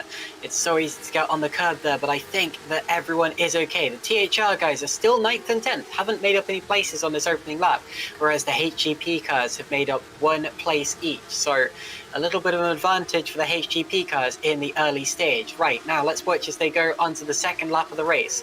Kulbarczyk's lead will be about 0.6 of a second over Menno Klont, and then it's going to be Patterson and Crop right behind them, who have the DRS, who will have the overspeed on the straight. 0.8 of a second is Kalbachik's gap. Maybe starting to pull away slightly, but it's the really, really early stages. DRS is not yet in activation, and when it is, that's when the race will get really spicy. Slight twitch from Clont there, sorry. Yeah, was it? You're absolutely right. A slight twitch from Clont. And this could be a chance for Patterson if he gets a good run down the straight. He won't get DRS open, of course, on this second lap. That doesn't happen until next lap around. So Craig Patterson will have to do this with full gusto. He commits to the inside line, despite Clont trying to defend. And Patterson's going to get the inside line. And can he get the car stopped? That's the main thing. And he does get there. So it's a very interesting situation as Patterson gets Clont and Crop gets Muscat. So in both cases, a Nova gets past a Multiforce. So very nice bit of driving there between both pairs of drivers. A good start too from Owen McGorgy. He's up to 6th place ahead of Stevens, his teammate. Dennehan is there in 8th. And Butcher and Maguire are cramped down in 9th and 10th. Yellow in Sector 2 though. We could have an incident or two. Yes, I think we do. We've got a couple of drivers down the order. That is Vincent Kiersmakers having problems. So Kiersmakers and I think Colin Matiak have both had a problem there on that tour. So Kiersmakers has recovered. We've got several drivers falling down the field. So a couple of incidents, but it looks like they're okay. Butcher at the moment still holding station in front of Maguire. But just wait, he's going to get his opportunity to make hay while the sun shines. Yeah, they all still have their wings though. What actually happened was a driver spun. It was Liam Rance who spun, Colin Matiak, sorry, and then other drivers scattered to avoid him, but everyone still has their wings further back. So anyway, the race continues for all of our 28 drivers, and up in front it's about to get very, very feisty because this is where the DRS is activated. Patterson does not have it, so Kalbachik has a comfortable lead in the, relatively comfortable anyway, in the early stages. Moritz Krop is the first driver who does have it. Look at this, slipstreaming past Menno Clont and up into 3rd position. So the Multiforce cars now are together, and Muscat. Oh, big dive, and that's McGorgy who makes a place up and goes up into 5th place. Well, his commitment certainly isn't shaken. That has absolutely been amazing from McGorgy. A late last-minute moment there to just dive on the inside line. Meanwhile, Butcher and Maguire have both made the move on Jake Dennehan to get through into 8th and 9th places respectively now, so they are working their way through the traffic as well. But a fantastic last-lap manoeuvre there. Last-minute manoeuvre, I should say, sorry, from McGorgy. Just lunges on the inside of Muscat. He was clearly hesitating on the brakes, and McGorgy just went, right, it's time to lick the stamp and send it somewhere marvellous. And into the wall goes Dennehan. Dennehan from 10th place has now lost both of his wings. He will be out of the race on the spot, I expect, because that was a big, big hit, and that was all by himself too. That was he ran over the curb on the exit of the long right-hander, the carousel section, and onto the AstroTurf. So the car just had no grip out there, and around he went. So that's race over for Dennehan, and he is our first retirement. So easy to do in these sprint races where you're trying to maximise every single bit of the racetrack, and Dennehan just pushes the slightest bit too hard and drops it. So easy to do. Right, we're on board with Butcher, who lines up behind Stevens, who is trying to get his run on Muscat, who is trying to get his run on McGorgy. It's all getting very tight and tense up there as Moritz Krop sets the fastest lap of the race. So 1 minute 30.50. That is half a second quicker than Kalbachik in the lead. Here comes Krop, now making his bid on the inside of Patterson. They're teammates, so it's not exactly going to be difficult. And now to the inside! Oh, the prop as Stevens goes to the side of his teammate McGorgy, assisted there, and it's absolute pandemonium. Oh my goodness, and there's more cars involved. Oh, the Multiforces. Dear, wow. dear. So Muscat fell backwards and someone else got involved. It wasn't the other Multiforce, it looked like it, but it was actually Vincent Gutt. And that is crazy stuff. It's been a bad day for the HGPs. They lost to their main rivals in race 1, and now they have both come together. It was not really the fault of Stevens there. He came together with Muscat. He was up Muscat's inside. Yep. And I'll leave that to the stewards to decide, but completely unavoidable for McGorgy. He was just caught out and rammed into, and I hope those two have radio chatter so they're not blaming each other from the start. Stevens can explain what happened, but Stevens is a long way down the order. He's in 22nd place after all of that, and I'll tell you where the THR goes are 5th and 6th. Do you know what? McGorgy recovered beautifully. He's in 10th position despite getting taken out effectively by Stevens and Muscat. Completely blameless in that one. and he has managed to recover the car in 10th position. So McGorgy, fair play to him. He managed to recover, only losing about 5 places. I tell you what, though, Butcher and Maguire, they are absolutely laughing all the way to the bank, aren't they? They've just inherited 5th and 6th places with their main rivals a long way down. So this is heaven sent for them. They're going to get a massive haul of points. And McGorgy is really going to struggle to get more than 10th place because, of course, by spinning the car, those tyres are going to be well cooked. So from his point of view, he's just got to try and maximise whatever he can get as Michel Galka gets the move on the inside there into 12th position past Alexander Ragoza. So Galka gets through into 12th place. But we now have Stevens out of the race. Stevens is out. So he's clearly picked up far too much damage. Tom Stevens retires, and that is at the expense of the team. There, a great opportunity to get some decent points. And they were ahead of both of the THR cars. Let's not forget. So Stevens out of the race. Oh, no, he was in the pits. I do apologise. He has got back out on circuit again.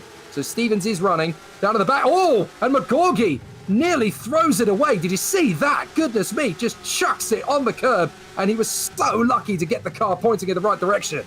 Indeed, that was a close one there. Very nearly what Kardash did.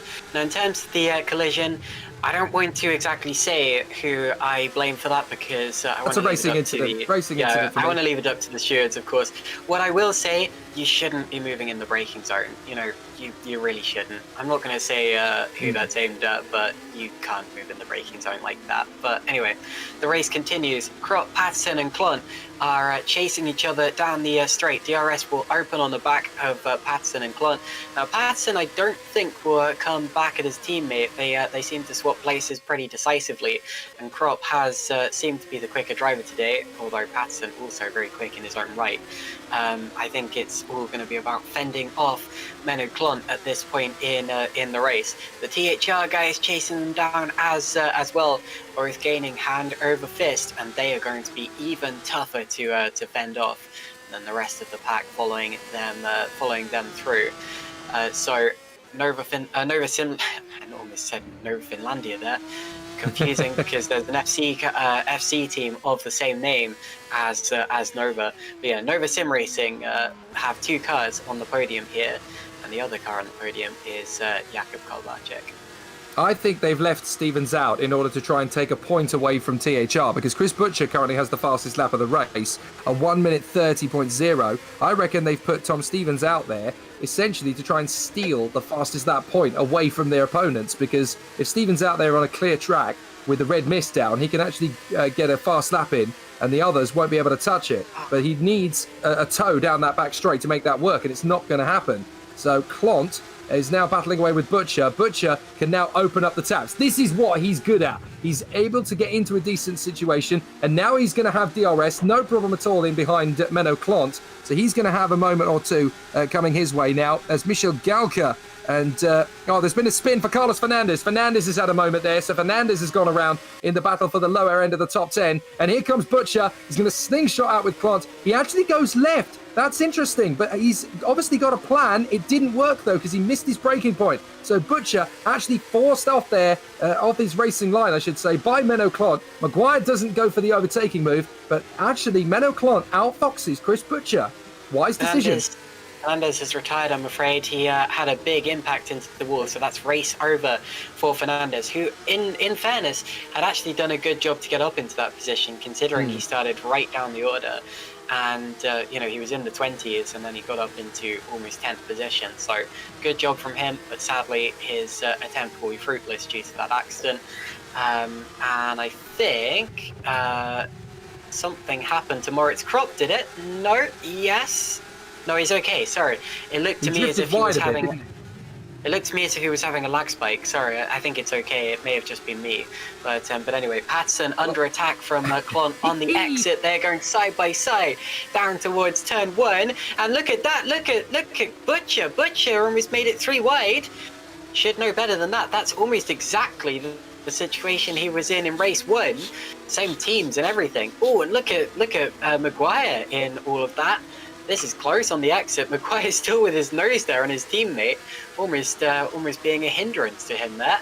and they're going to be almost 3 wide by the end of this straight, Jake. Right, Chris Butcher needs to make this move now because Luke Maguire's getting hungry. He doesn't want to be mucking about with his teammate any longer than he has to. Here comes the move from Clont. It's a late one, and that's going to be a bit spicy unless Patterson can shut the door, which he does. And this is absolutely nightmarish for the two guys in 5th and 6th. For Butcher and Maguire, they need to get past these two pretty quickly because you've got Kalbarczyk and Krop disappearing up the road. So they are going to be 1st and 2nd without any problems at all here because Butcher and Maguire just can't seem to deal with Patterson and Clont. Patterson and Clont are keeping their line very, very strong indeed. Patterson is defending valiantly here for 3rd position. This is a really solid drive from Craig Patterson to keep these guys at bay. We're on lap 8 of 20, so still a fair way to go in this one. But Butcher and Maguire are clearly the faster two cars. But if they can't make the moves on Patterson and Clont, they're stuck. They certainly are. They look pretty stuck at this point in time.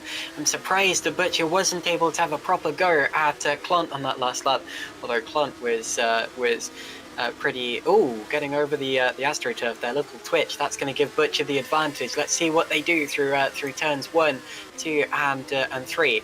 This is Butcher's chance. He's got to set up for it now. He's got to set up a few corners in advance. You often hear commentators saying that, but at this track, it's especially relevant, especially considering your instincts at turn 3 to turn in as tight and as early as you can. But really, you've got to go wide.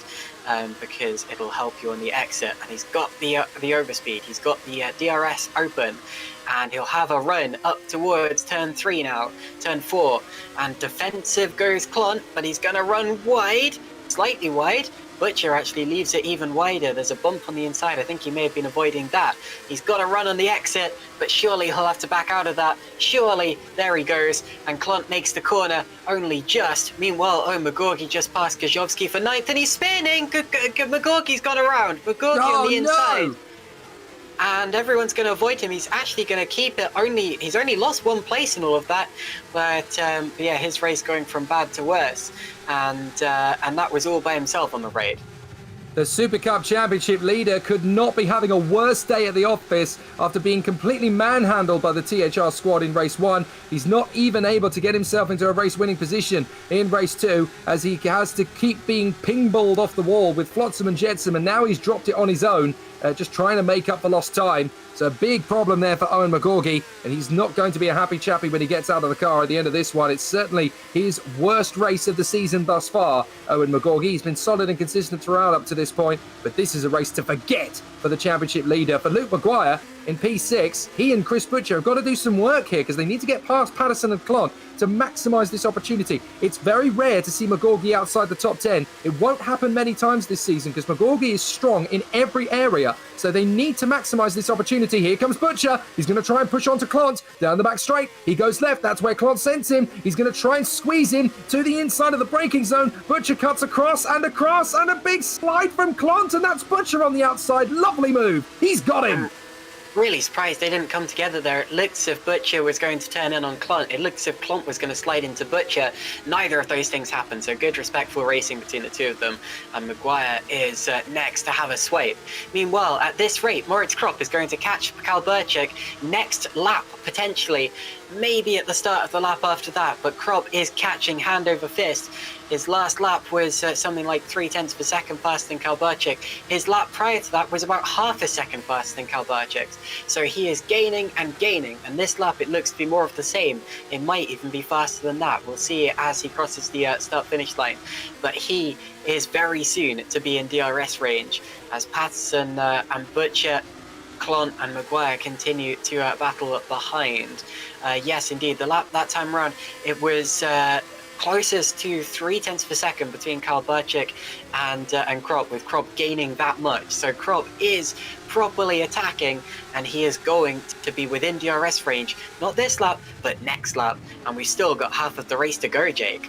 So on board with Luke Maguire, and this is a crucial race for him. He needs to get past Clont because his main championship opponent, Owen Magorgi, is outside the top 10. Never is he going to have a better chance to smash that 21-point lead coming into the weekend down to a level playing field. He may still be behind him by a couple of points, thanks to the third position finish he got in race 1. But there's never going to be a better chance for Luke Maguire to slash the lead in half, and he's going to try for it. Menno Clont forces him again round the outside. Maguire tucks in for the undercut, and Clont is not giving him any space at all to do that. This is giving Butcher a chance to get away, and it's actually giving Damien Kardash a chance to close in. But Maguire has got to be thinking about championship at this point, because he knows that McGorgy is down in P11. He's got to keep that car on the straight and narrow in a way that McGorgy has not managed to. He can score some big points today, provided he just takes it easy. Now, as these two start to close together, as you mentioned before, Caitlin, there could be some fisticuffs between these two. Neither driver has won a race this year. Both Karbarczyk and Kropp have an opportunity to do so. If Butcher can get past Patterson, we could see a really exciting final couple of laps. And the gap is, as they cross the line, oh, it's just over a second. He may get in DRS range here. Let's keep an eye on the rear wing of that car. He didn't gain by as much on the last lap, was slightly affected by the dirty air, but there's the detection zone. They've just got past it. Now, what's the gap? Does the rear wing open? If it does, this will be the start of a downward spiral for Karbarczyk. The rear wing does. And Kropp now has every chance of keeping up with Karbarczyk, and he's just got to get through. We have a fight for the lead on, and it's up to Karbarczyk to fend him off. It's up to Kropp to get through cleanly. On the exit, Kropp gets over the curb, but not onto the AstroTurf. That's important. Maguire now passing Clont, although runs wide. So Clont's forced him around the outside again. He's done that the last few laps. And down towards the double left-hander. I do not like seeing cars go side by side through there. I really don't, because it really forces the adrenaline to run. And it's going to end in tears sometime soon. But anyway, Clont's still in 5th place. Ahead of them, Butcher is right on the back of Patterson. So it's 2 by 2 by 2 in the top 6, Jake. Aggressive change of direction by Menno Clont on the way out of turn 4. He knew where he wanted to place the car, and he was absolutely determined. There's no way you're having this inside line. I'm going to keep it, thank you. So he really had to work hard to hold on to that. Sector 2 is yellow, so somebody's had an off there and has managed to rejoin. We've had another couple of retirements, actually, as well. Colin Matiak and Dan Hutt. In fact, Matiak is coming to the pits to repair the car. Vincent Kiersmakers appears to be out of the race. So Kiersmakers has had an incident. We're going to have a look back on that and figure out what happened. But Menno Clont still holding station in front of Maguire for the moment. Look at Kropp. He is caught right up to the race leader, Jakub Karbarczyk. And this is where he's going to make his bid for the lead, surely, down the back straight. And he can make this happen very early on in the run down the back straight. He's got plenty of slipstream. Butcher's making the same lunge on Patterson, so we could have a change for first and a change for third. Here comes the lunge on the inside from Kropp. Does it? No, it doesn't, but the move for third could be on. Here comes Butcher. Patterson's got no response. Butcher into P3. There we go. Now Kropp just biding his time, but Butcher definitely not. Now Butcher, let's see what he can do. We've seen how quick he is. He may be in the fight for the lead before long. Oh, Gazowski there, side by side with Frelick. This is Frelick trying to pass Gazowski. They bang wheels. Oh, wow. I don't know what that noise was that just came out of my mouth. Maguire got past Clont. That's a big one, Caitlin. Maguire got past Clont, so that puts him in a big position. Yeah, but anyway, yeah, Frelick almost hooked his nose cone on Gajowski's rear. But that is a big one. Maguire passing Clont for 5th position there. And his next target will be Craig Patterson. So what a race we have on. Into the final corner, I'll be keeping an eye on Butcher's times from now on, because with a clear track ahead of him, he is absolutely deadly across the start-finish line. The gap between the leaders is pretty much, well, it's actually less than 0.4 per second, so it's even closer than it was the last time around. And although Kropp didn't attack last time around, this time it's pretty much inevitable, and it's all about whether Karbarczyk can hold it off. Out of the corner, Karbarczyk's slightly less twitchy than Kropp, although maybe didn't put the power down as quickly. Let's see, Kropp with the DRS, and he's gaining and gaining, and this is going to be, well, he's on the inside, so this is going to be relatively easy here potentially, so long as he doesn't overshoot the corner. Moritz Kropp takes the lead. That was very well handled indeed from Moritz Kropp. He got it done nice and early. He made Karbarczyk essentially stick to his guns and surrender the opportunity. We've got a nice little battle going on between these two as well, as Frelick gets the move on Gazowski, and I think that's McGorgy battling where he's lost the place to Galka. So McGorgy loses the place to Galka. I think he's cooked his tyres. I don't think he's got any grip left. I think he's having a torrid day. That's all there is to really say about that. Down into 12th position, and that is not good for him. Meanwhile, Luke Maguire set the first lap of the race that last time around, so he's gotten to the back of Patterson. quicker than you can blink. But anyways, bit of a slide from Kalbarczyk there. He is struggling to keep up with Krop. May still get some DRS, so let's see if he can keep up with him. The win maybe hasn't quite slipped through his fingers just yet. There's still a little way to go in this race. There's actually a bit of traffic coming up now ahead of Moritz Krop. That's maybe one of the drivers who was affected by incidents earlier on. So let's watch and see if that goes by cleanly. But yeah, the gap there was just under a second between the leaders as they cross the start-finish line. Butcher definitely gained. Wow, Butcher gained by 9/10 of a second over Kalbarczyk there. So with the amount of time we've got left in this race, he could still challenge for the lead. Chris Butcher is flying. And then, of course, we have Patson versus Maguire, which is right on as well. Yeah, I don't think Maguire's going to get his chance until lap 16. We're on lap 15 at this present moment in time. 6 laps to go in this one. This is Szymon Frelich along with Mateusz Guzowski. Michał Galka loses the place to Magorgi, but gets it straight back again. So Magorgi desperately trying to hold on to something and salvage something from this race. I'm leading the championship. You can't just play with me. I can't be making mincemeat of this situation. I've got a 21-point lead. It's all going awry for Owen Magorgi. It's unraveling at the seams, and he really needs to have a little bit of inner core strength to regroup after this one. He's just got to let this one go. It looks as though the team aren't going to score a single point from this second race. So he's really got to hope that something special happens when they go to the next race. Indeed. Remember, points do go down to 15th place, but it's still really not looking good for that team. Anyway, Jakub Kalbarczyk has lost the slipstream, lost the DRS from Moritz Krop. Meanwhile, Chris Butcher is setting fastest lap pretty much every time. Let's see what the lap time is this time around. It is, well, not updating just yet for me, but it's very close. 129.5. Wow, Chris Butcher still gaining heavily on Kalbarczyk ahead of him. This is still, and actually, yeah, that was the first lap of the race once again for Chris Butcher, unless I'm very much mistaken. So Chris Butcher gaining hand over fist, and now that Kalbarczyk doesn't, and Maguire up to 4th. There we go, through past Craig Patson, nicely done. And now that Kalbarczyk doesn't have the DRS from Krop, he is going to be a sitting duck with Butcher bearing down on him. But yeah, Maguire up to 4th now, so the THR guys together. George Sutton getting past, no, that's Frelich getting past Guzowski around the outside, making it stick. Magorgi having to fend off Koloksai. That's not looking good, my goodness. Koloksai right there with him. And Magorgi struggling and having an awful time, but Butcher is pretty much in DRS range of Kalbarczyk now. He's going to be in second place before we know it at this rate. Not only is he within DRS range of Kalbarczyk, he's within 3 seconds of Moritz Krop, the race leader, and they'll have 4 laps to go at the end of this one. So he's not only got good speed and pace, but he's got time. He's got time on his hands. He can make a good run at Kalbarczyk on the back straight of this one and then start to make inroads into Krop. And Krop is going to be the one with all the pressure on him, knowing that Butcher is charging forward. A second and a first from a race weekend could be absolutely astonishing and on the cards from Butcher. He just needs to balance the throttle out of turn 3. That's perfect. He can get a nice run here on Kalbarczyk. I don't think Kalbarczyk's going to have anything to hold to him at this point. He opens the DRS flap, and watch this.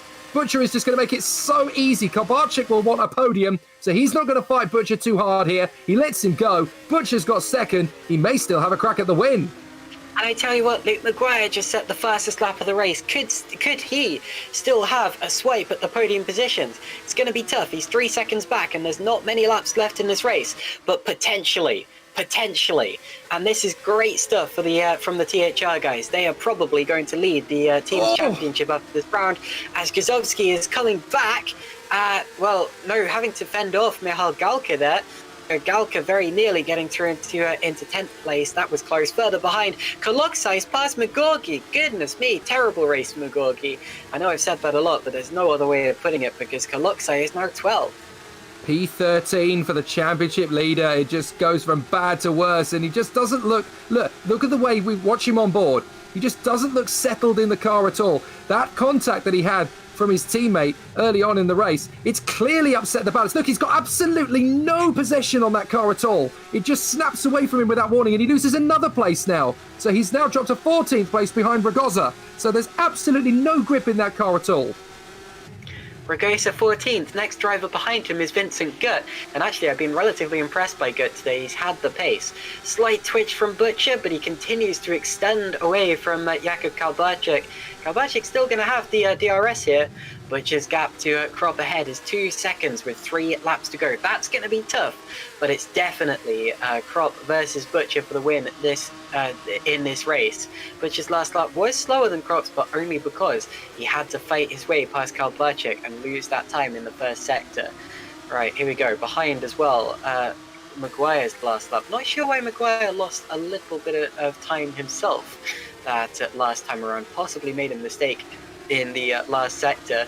Galka now side by side once again with Gazowski and Kaloksai right there. Kaloksai might be about to make up another place, but as I said, I don't like seeing cars side by side down into that corner. It doesn't tend to work, and it didn't work that time. So Kaloksai stays P12 and Galka there stays P11. I'm surprised by that because as he gets over, well, he got over the AstroTurf, but it didn't really matter because Kaloksai got even further over the AstroTurf. You don't tend to see drivers attacking into that corner 2 laps in a row because usually if they've attacked the first time, then they will get through fairly easily the second time around. But that's not the case there. They are in a proper fight, which could go to the end.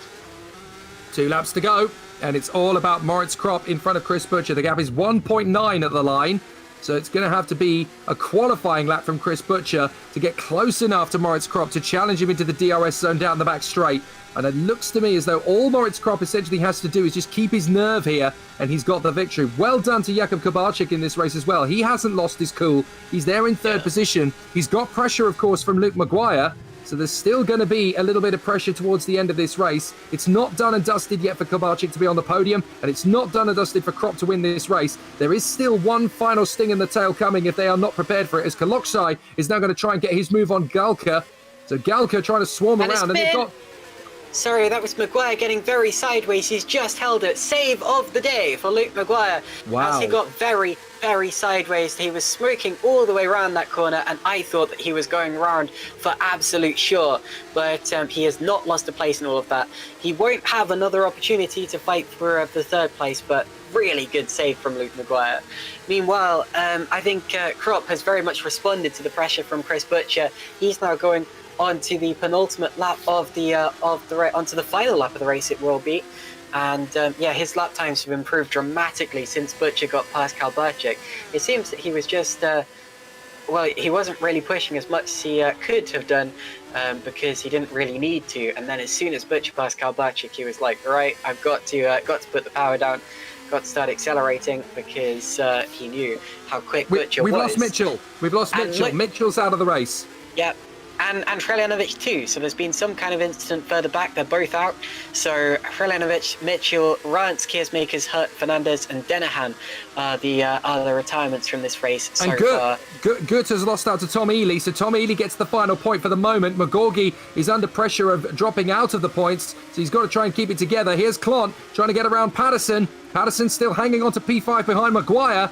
Maguire doesn't have the pace to go after the top 3 anymore, so Clont is trying to get himself back into the top 5. Patterson squeezes him. That's well held, but it's all going to come down to the final couple of sectors now, as that is Gazowski trying to get himself into the top 10, and he's done it. He's done it on Michel Galka. Kaloksai is still there in P12, trying to get his way into 11th position. There could be some fisticuffs between those two, and Sutton has got the move done on Kardash on the final lap. So Sutton's got through, but this man has been absolutely stunning in this race.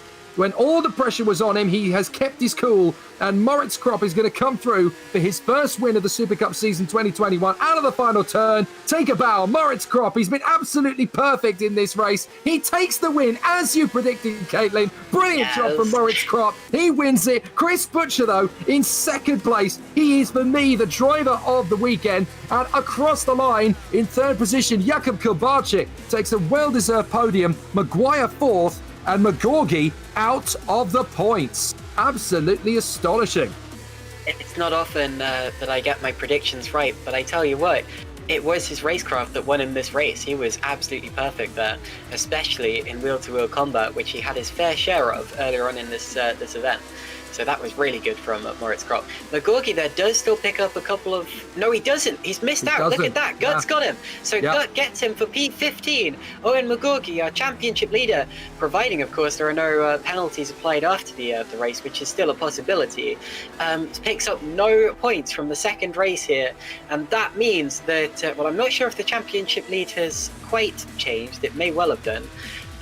But I'm pretty sure that the team's championship has changed anyway. THR have taken a huge point haul, and you know who my driver of the day is? Chris Butcher. Yeah, mine as well. I mean, there's absolutely no contest. Absolutely thrilling. Oh, what's going on post-race? That is absolutely baffling. On the back straight, we've got somebody spinning in front of Krop, behaving, well, there's no term I can use politely for the behaviour there. Moritz Krop is your race winner from Chris Butcher and Jakub Kobarczyk. Luke Maguire in 4th place from Craig Patterson and Menno Klont. George Sutton in a solid 7th place there ahead of Damien Kardash from Simon Frelich and Matthias Guzowski in the top 10. Michel Galka is 11th position in front of David Koloksai and Alexander Rogoza. Then it is Tom Ely in 14th place ahead of Vincent Gutt, who beats Owen Magorgi to the points. The championship leader, no points. He clashed with Jason Muscat and his teammate Tom Stevens early in the race. Koenig and Mihailo Visacevic only just managed to beat Tom Stevens to the line. Stevens setting the fastest lap in the closing stages to deny the bonus point from the top 10 runners. Colin Matiak finished in 21st and last place. It was a retirement for Antonio Krelanovic, Scott Mitchell, Liam Rance, Vincent Kiersmakers, Dan Hutt, Carlos Fernandez, and Jake Dennehan. What an unbelievable race. Well, at least that crash happened after the line. You're still not supposed to crash after the race. No, but, indeed you're not. It's better than doing it during it. Anyway, yeah, fantastic day of racing. I very much enjoyed this one. And the THR guys were just stunning. They had such a brilliant setup today. And it's not just a setup. I know I've been putting it down to that, but the drivers as well have been brilliant. They really have. And yeah, what a day. Well, it's a celebration for Moritz Krop, and he can now look forward to the next race in the title battle. It's definitely going to be a very exciting one as we now, of course, head to the next encounter, which is on the streets of Baku 2 weeks from now. Going to be very exciting to see how the Super Cup runners go. And then, of course, they'll go from Baku to the Red Bull Ring, to the Circuit Gilles Villeneuve, and then to Silverstone for the end of the first half of the season. We're really starting to build into a bit of a crescendo now in Super Cup 2021. Still a long way to go in the title battle, but this one is now advantage to THR, to Chris Butcher and to Luke Maguire. They really have thrown a bit of a pendulum into the mix here, with their main rivals really struggling in the second race. So let's get some of the big stars from that battle into the mix. We're going to talk to the man who finished second twice to get an absolutely astonishing performance out of the race. It really was pretty exciting stuff from Chris Butcher. 2 second places, Chris. I mean, we called you the driver of the day, and I think with good reason. An absolutely incredible performance. Just talk us through that incredible charge in race 1. It could have been so much more. Oh, thank you very much. Yeah, I'm still catching my breath back, to be honest with you. But I made it difficult for myself, didn't I? Yeah, half spin in turn 1, and yeah, I thought it was all over, to be honest. But you know, put my head down. We knew our pace was really good. You know, I'd done a lot of testing on the medium. And yeah, just sort of keeping my nose clean from there, and sort of charging through the field, trying to keep out of other people's incidents, and yeah, it was a lot of fun. And then obviously in the last few laps, I had a great battle with Owen for P2. I thought that was brilliant racing, and you know, well done to him as well for, you know, keeping it clean, and yeah, a lot of fun. And I said to the guys after the race that I feel like that was probably one of the best drives of my career, to be humble. But yeah, I need to put a lot of thanks towards my teammates as well, Luke, Andrew, Toby, and Tom, especially for all the work that goes into developing the setup. And you know, I think we found something really good now, and long may it continue. Well, I wanted to ask, actually, going into this one, because that's a massive psychological upper hand that you guys have played compared to the HGP boys, particularly in race 2. Just how big a difference does this momentum carry going to Baku? oh, it's enormous. And to be honest with you, we were due some good luck, and we got it. Obviously, it was unfortunate for those boys in race 2, but it dragged us right back into the championship fight. And we've got some great momentum now. We've had podiums in the last 4 races, so I think we're well positioned to keep driving forwards and hopefully run off into the distance. Time for a question from you, Caitlin, to Chris Butcher, our driver of the day. So, Chris, after those massive recovery drives from that first corner incident, when are you finally going to admit that you're Sergio Perez in disguise? Love the question. I don't really know what to say to that, to be honest with you. I mean, I've got Red Bull associations in the past, so, who knows, maybe. Fantastic. We'll get them on the telephone. Sorry, serious question. How good's your setup? I mean, for the THR guys to be so, for both of you to be so quick today, you've got to have done some work, right? Oh, we've worked so hard on it, and most of the thanks has to go to Tom Ely for helping develop it. And he's been behind us 110%. Looking at the data and sort of. Even just encouraging us to put the laps in and develop the setup, so he's done an absolutely amazing job, and yeah, we're really pleased with it. We thought it was good at the beginning of the season, but it just continues to get better and better. And this has always been one of the strengths of THR, and we're really happy to have all the guys back into the fold. And yeah, it's great. The morale is really high, and it's just a nice place to be at the moment. Fantastic stuff. Congratulations. A brilliant job, Chris Butcher. 2 runner-up spots and massive points haul today. Good job. Brilliant work. Thanks very much. Let's talk to your teammate, the man who has taken a massive scalp in the Drivers' Championship in Supercup 2021 this weekend. A win and a top 5 finish in race 2 from Luke Maguire. This could not really have gone any better. From P10 on the grid in race 2 to come through to P4 and the dominant win in race 1 with your opponents floundering. Does it get much better than this? Oh no, definitely not. That race 1 was, anything I could dream for in a race 1. Really, yeah, build a gap and just keep pushing. And unfortunate with the first the hairpin collision on my own, but we'll see it after the race. I really enjoyed race 1. Pace was really good. I was able to push the mediums till the end, and it was really good. We could see really where the raw pace was with the 2 cars on the differing strategies. There wasn't much to choose between you in race 1. In race 2, you kind of got yourselves in a bit of a rock and a hard place until you managed to cut through the traffic. Was there any more left on the table for you, Luke, or was that the limit for you, or were you just kind of thinking about the points at that stage? I was definitely thinking about the points because if you look at the results so far in race 2, I've done really bad. I've gotten collisions coming from last. I think the P9 was my best in race 2 since the start. So we were just holding the station behind Chris.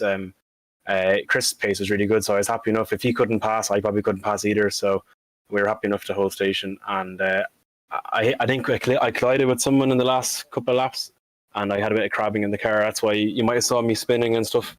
The car the car just became a bit uncontrollable. So really happy to come back P4 and P1. So it's really good points for the championship. Very fortunate. Any final question from you, Caitlin? Sorry, I was in a world of my own there. Sorry. So, how are you looking forward to Baku? Is it a circuit you go well at?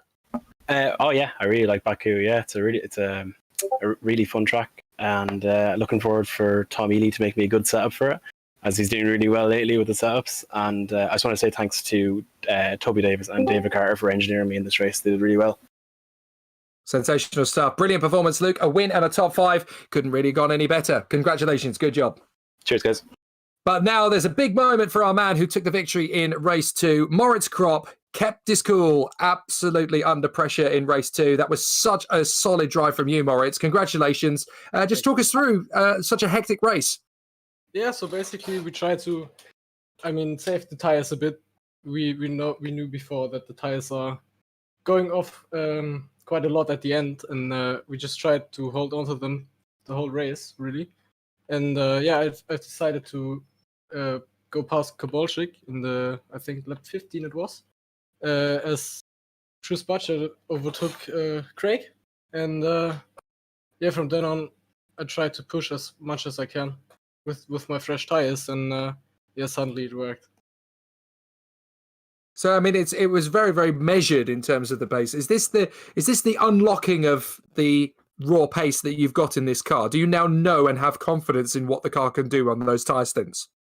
I'm quite confident, yeah, I would say that, but I've not reached the limit yet. I think I can go at least like 2 to 3 times faster, but most likely that you will see that at the end of the season. So I like the fact that there's more to come. It's very encouraging. Caitlin, final word with our race 2 winner. So, oh God, have I lost the internet? Do you still hear me? No, yeah, we can still hear you fine, Caitlin. No problem. Good. Okay, sorry. No, I thought I was losing the internet there. Yeah, so Moritz, I predicted you for the win, and then you did win. How did you avoid the curse? Yeah, I don't know. Just pushing, try to drive intelligent.